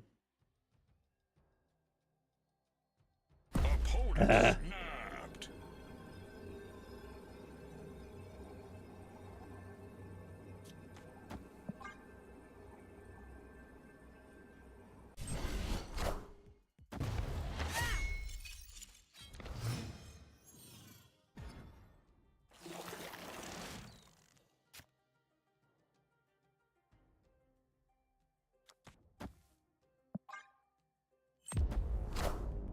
Excelsior! Dean, resubscribing once again. Thank you, thank you, thank you, thank you, thank you. You just sent me those boudoir pics. Let me see. Fuck yeah, dude! Let's go! Those are awesome. Can I show these? Those are awesome.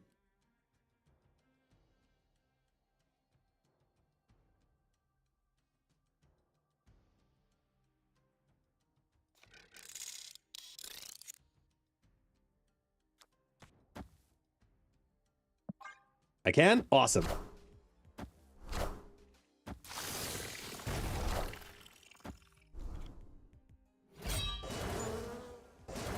Get that settled here. I'll finish the match and then I'll put them, show them up.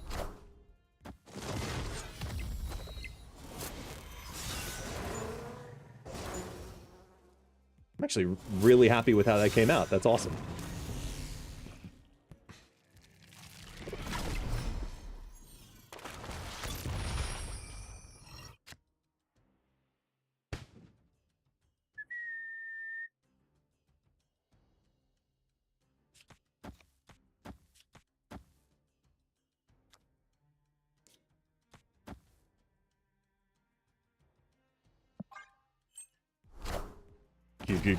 Girl.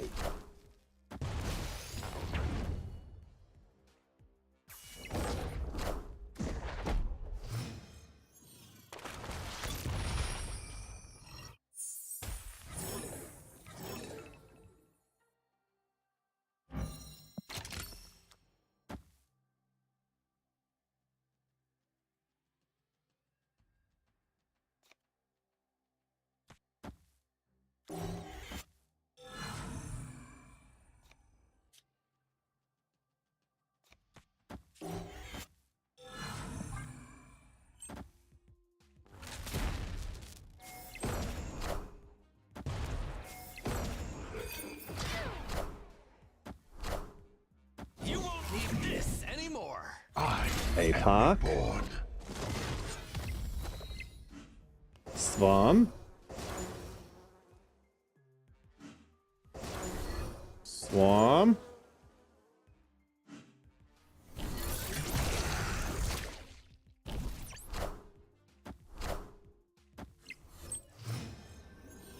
Damn, we didn't get the extra draw. Come on, do it! Yes!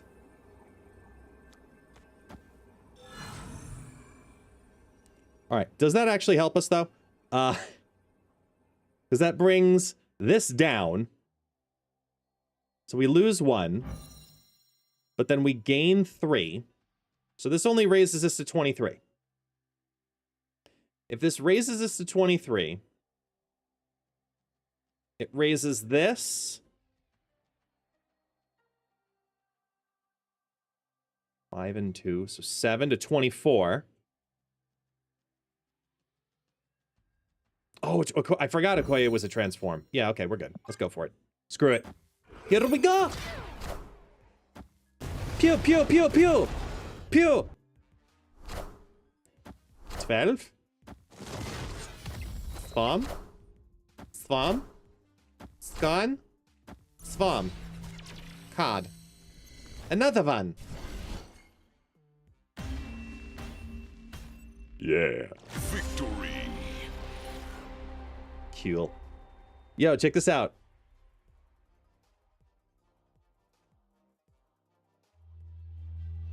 There was an idea Oh. to bring together a group of remarkable people to see if we could become He's so happy! so when they needed us. Yes! Fight the battles.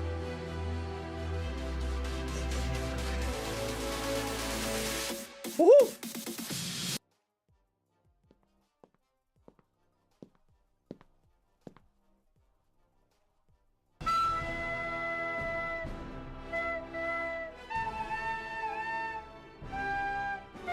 Go!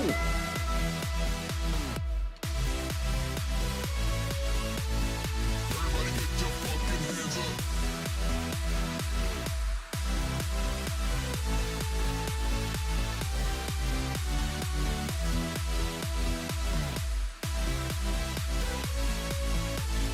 Everybody get your fucking hands up. Yeah.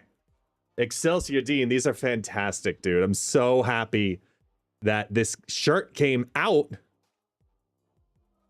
as well as we were hoping. Look at that. Look at that. That was so cool, dude. Also, slightly envious of the beard length. I see what you're saying, though, with this. And I think the only reason it's like that is because the image I used was so high definition compared to the size that I should have shrunk the image first and then put it on the back of the shirt so it would have pixelated properly. I think it was actually too clear. As weird as that sounds. You know what I mean?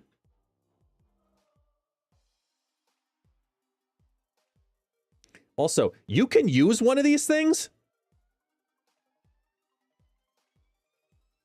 I fucking can't. I have pretty good coordination, but I couldn't ever do that.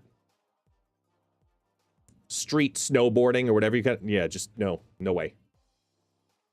No way. I do not have that going for me.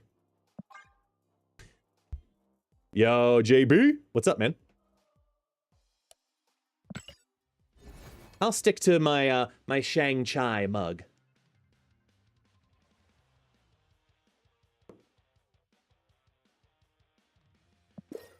Oh, no. Don't click it. Maybe.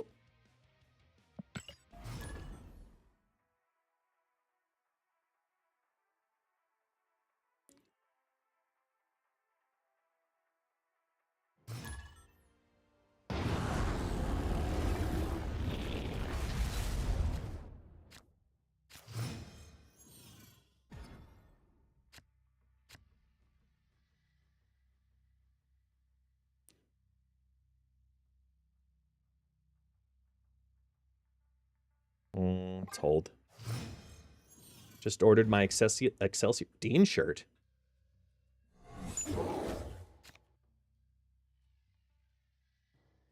I haven't gotten a notification about it.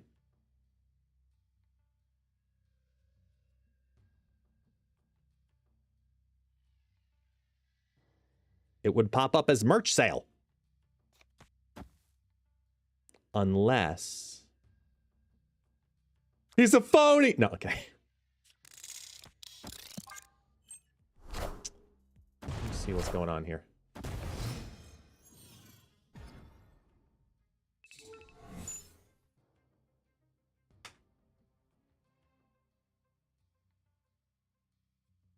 It might just take a minute also to, like, register through these systems.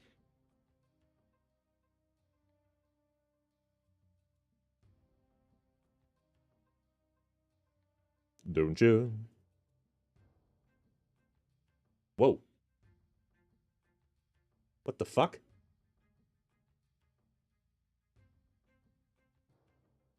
My one monitor just, like, turned black out of nowhere. That was weird.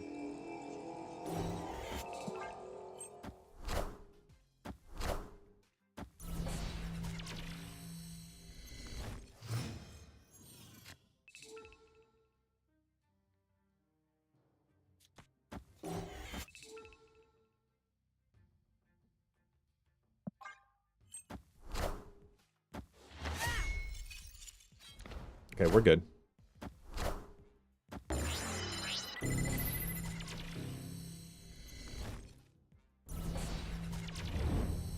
I see it here, it just hasn't registered yet. To Jesse. I do see it.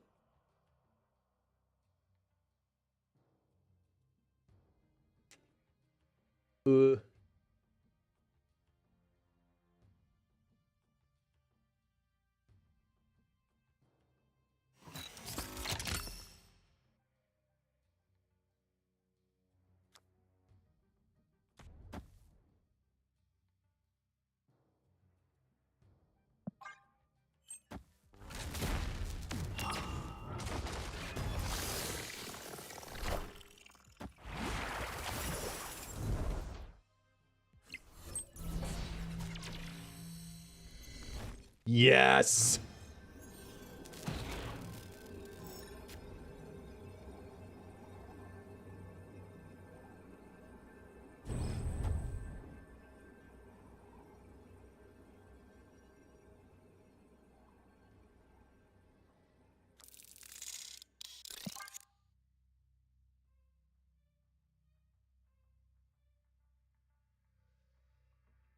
Why couldn't you have been infected?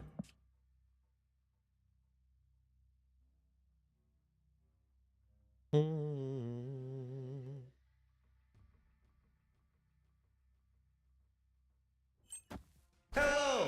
Can you understand me?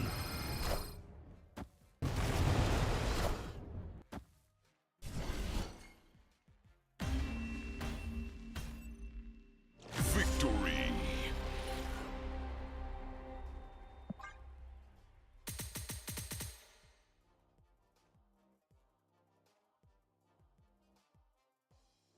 I'm not sure how... Okay. Mm-hmm.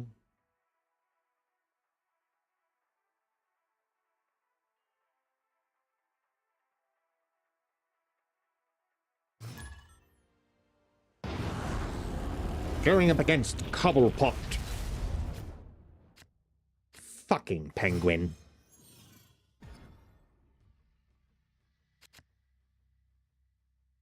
A lot of infection. What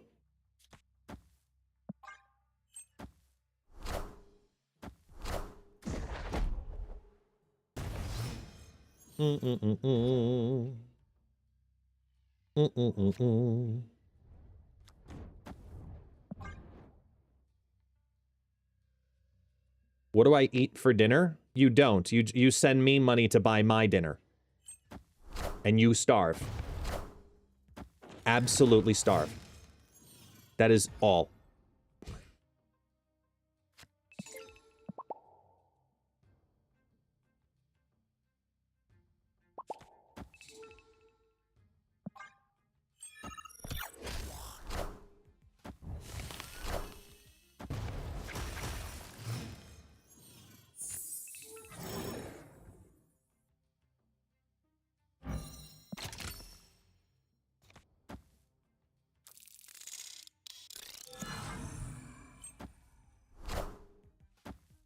Okay, enough with this shit!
Cards before locations. Fingers crossed.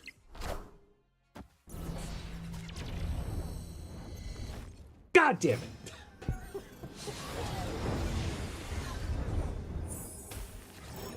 The one time. The one time. Ah.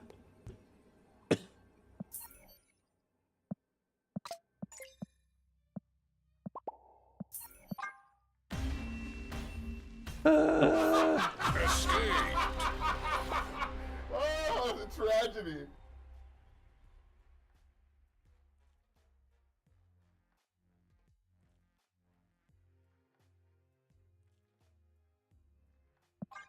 Like, everything went wrong there. You see that, right? Everything went wrong that could possibly go wrong. Oh, man. What are you gonna do? You just gotta laugh.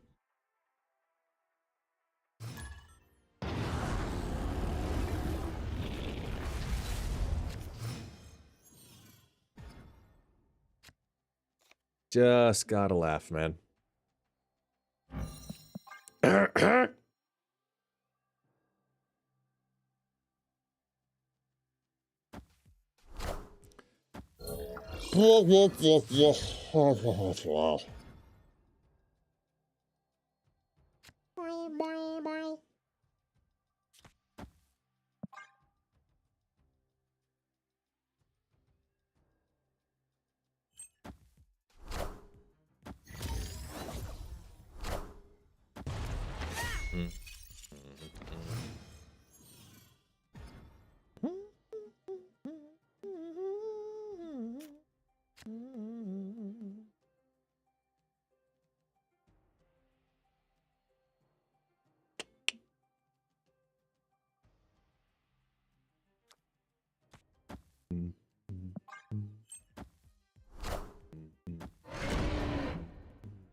Yeah. Oh, yeah.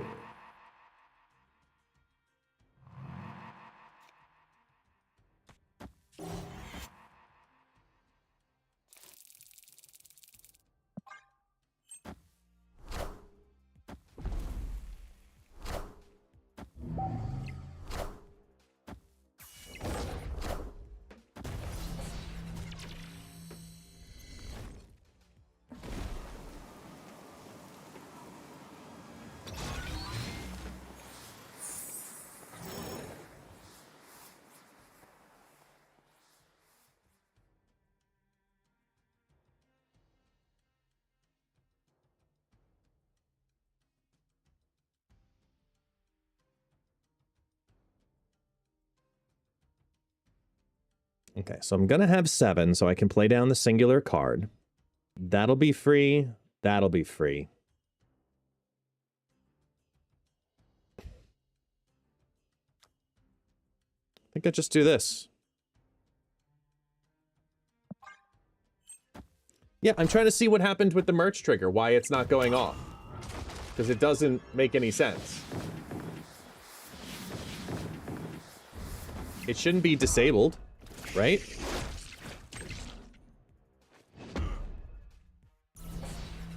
Integrations.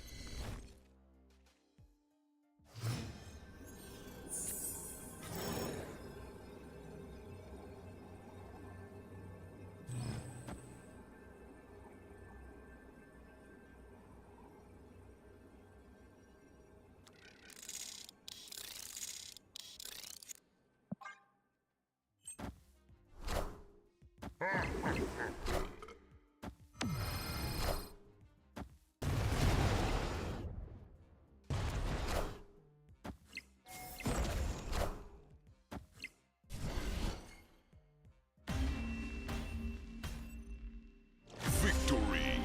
Where is... Here. Let me see something.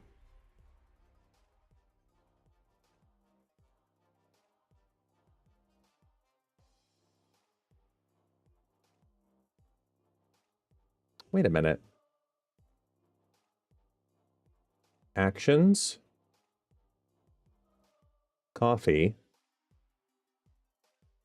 Command triggered. No.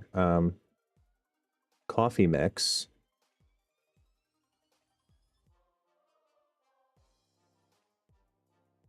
Fourth wall.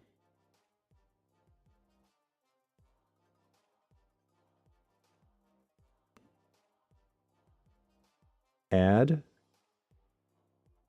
integrations. Fourth wall.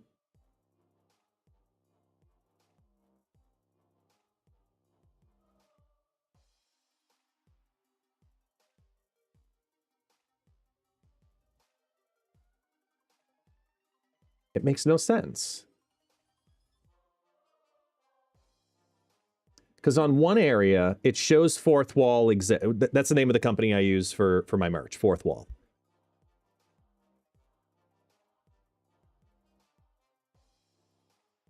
Log into your StreamerBot account in the bottom left corner. I am logged in. Oh, no, I'm not. Why am I not logged in? That's why. That's why it didn't go off. It logged me out of my own StreamerBot account. We got it.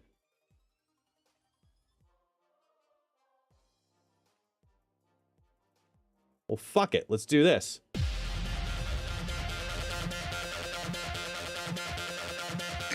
It's coffee time. Who wants coffee? I just made a pot of coffee. Anybody want coffee? It's coffee time. You want a cup of coffee? You want a cup of coffee, Joe? Who wants coffee? Who wants coffee? I just made a pot of coffee. Anybody want coffee? Who wants a pot of coffee? I just made coffee. You want a cup of coffee? Sure, there you go. Who wants coffee?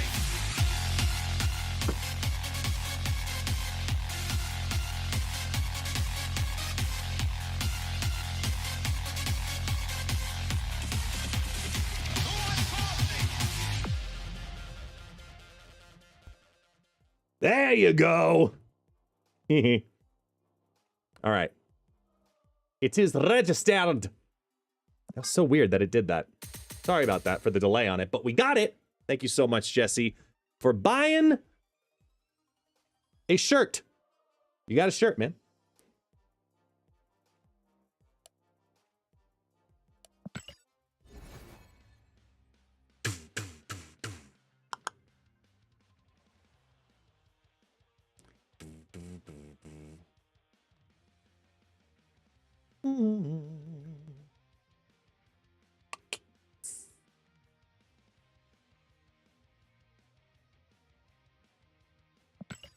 Booty dum doo doo.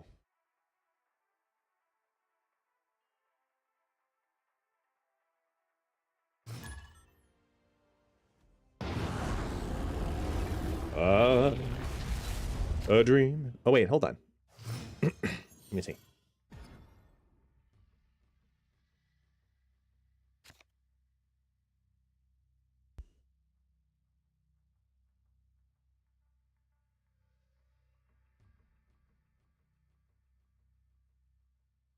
Bum bum bum bum bum bum bum bum bum bum bum bum bum.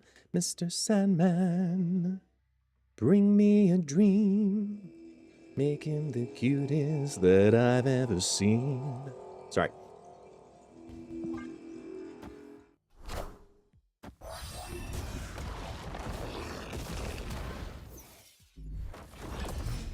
I'm so alone. Don't have nobody to call on my own.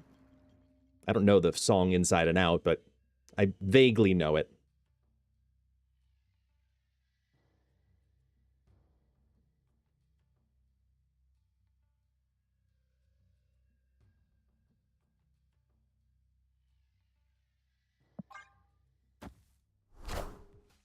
Boom, boom.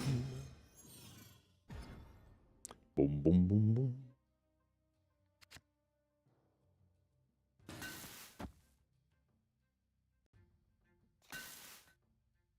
Hmm.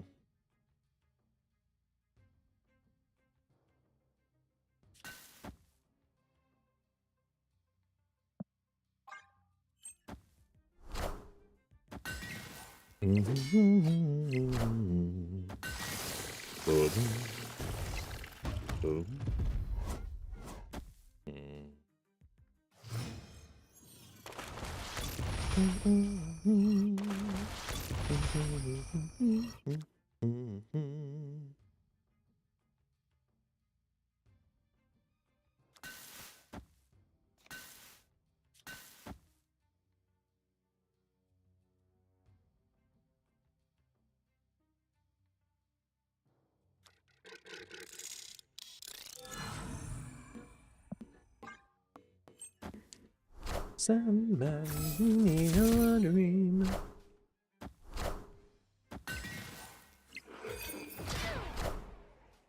Bum bum bum bum bum bum bum bum bum bum bum.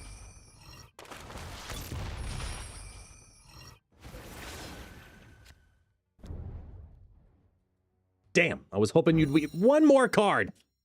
All right, you're over there.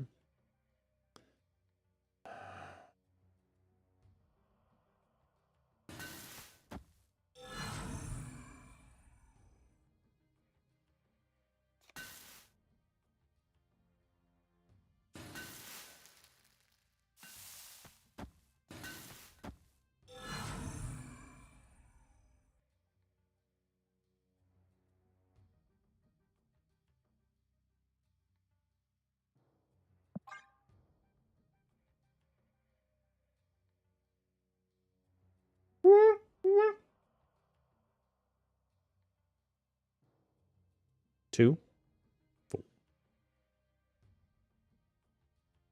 Actually, wait. It works better to do this the other way around.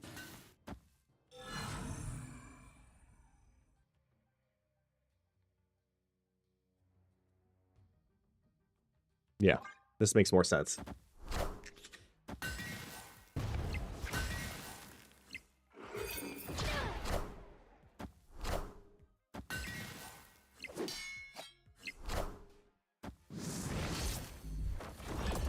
Enjoy the lurk.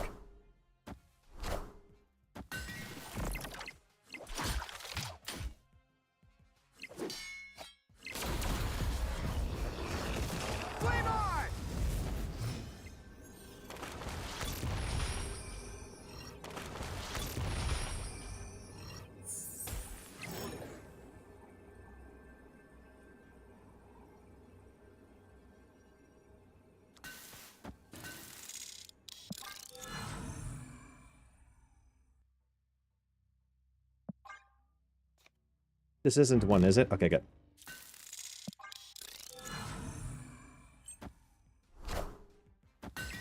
Beep, beep, beep, beep, beep, beep.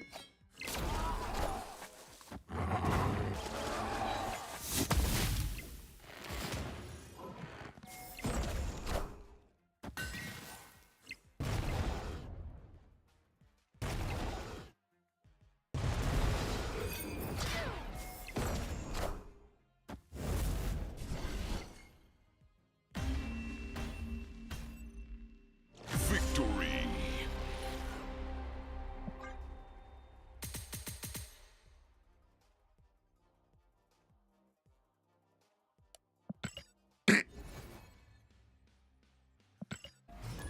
I'm debating if it's a Koye or if it's Forge. Oh, it's Chancius Maximus once again. And they're also playing Zombie Galacti.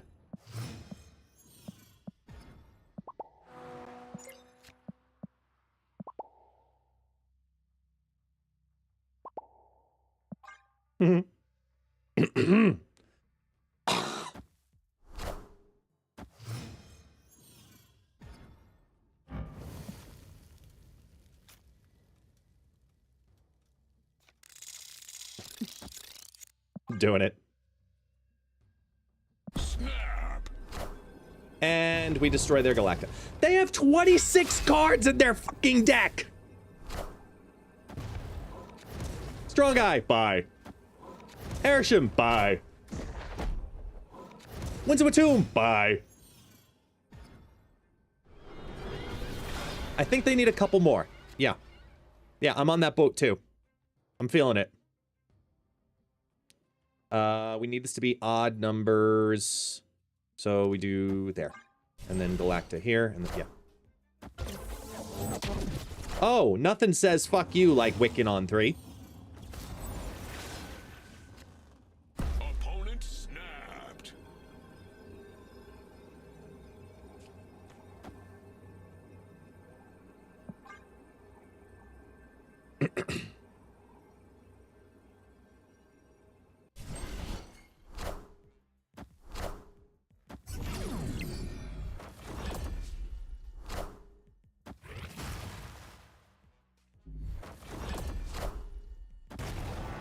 Oh.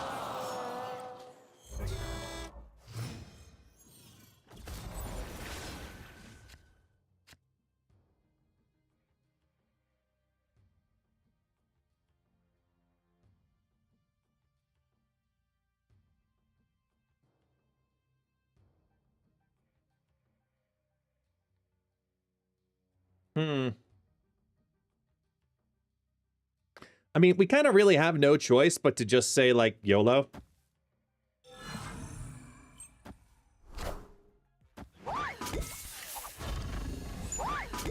It's not like they have everything.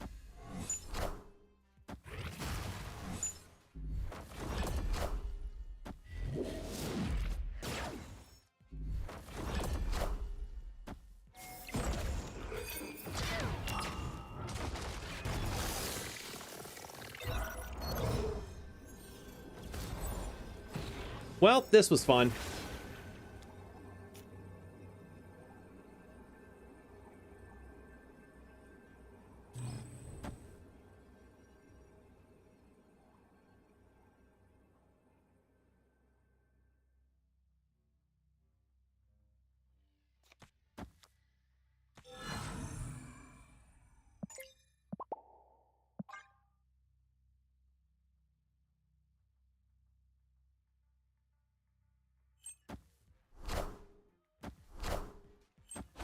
A 14-powered Patriot. Oh my god. Did you get every fucking Gwenpool buff? Look at that. Holy shit. That landed all 6.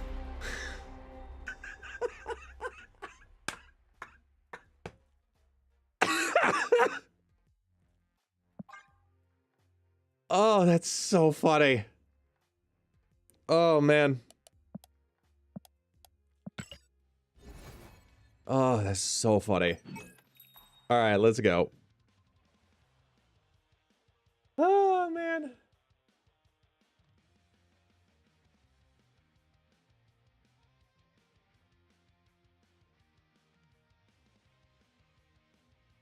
Wow. Holy fuck. Yeah, we're gonna do just simple boosters or not.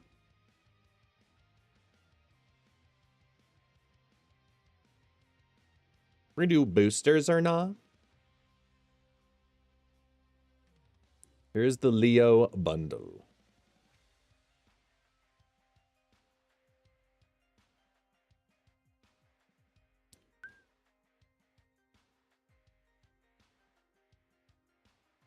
Wait.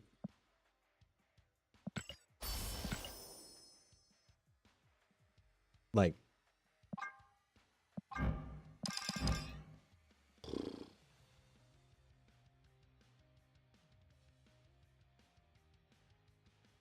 So who wants to be like my sugar daddy? And you know, just saying. Holy fuck, man. Jesus Christ. All right, let's take a look at the Clintar pack. I already have this one, so that's fine. I'll be a 1 in 9 to get Agony. Well, 2 out of 9 to get Lasher. While y'all bet on boosters or nah. Agony or Lasher. I'm gonna go for it. Show me one of them.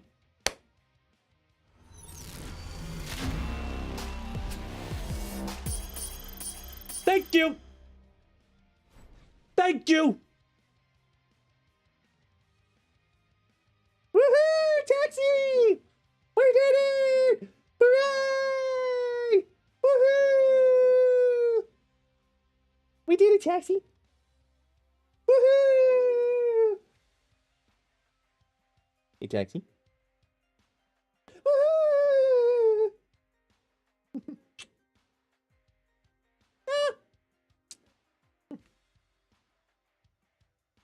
Okay, now we put the dog down.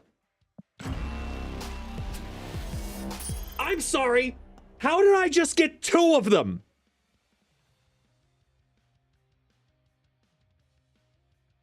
I just got 2. Shut up.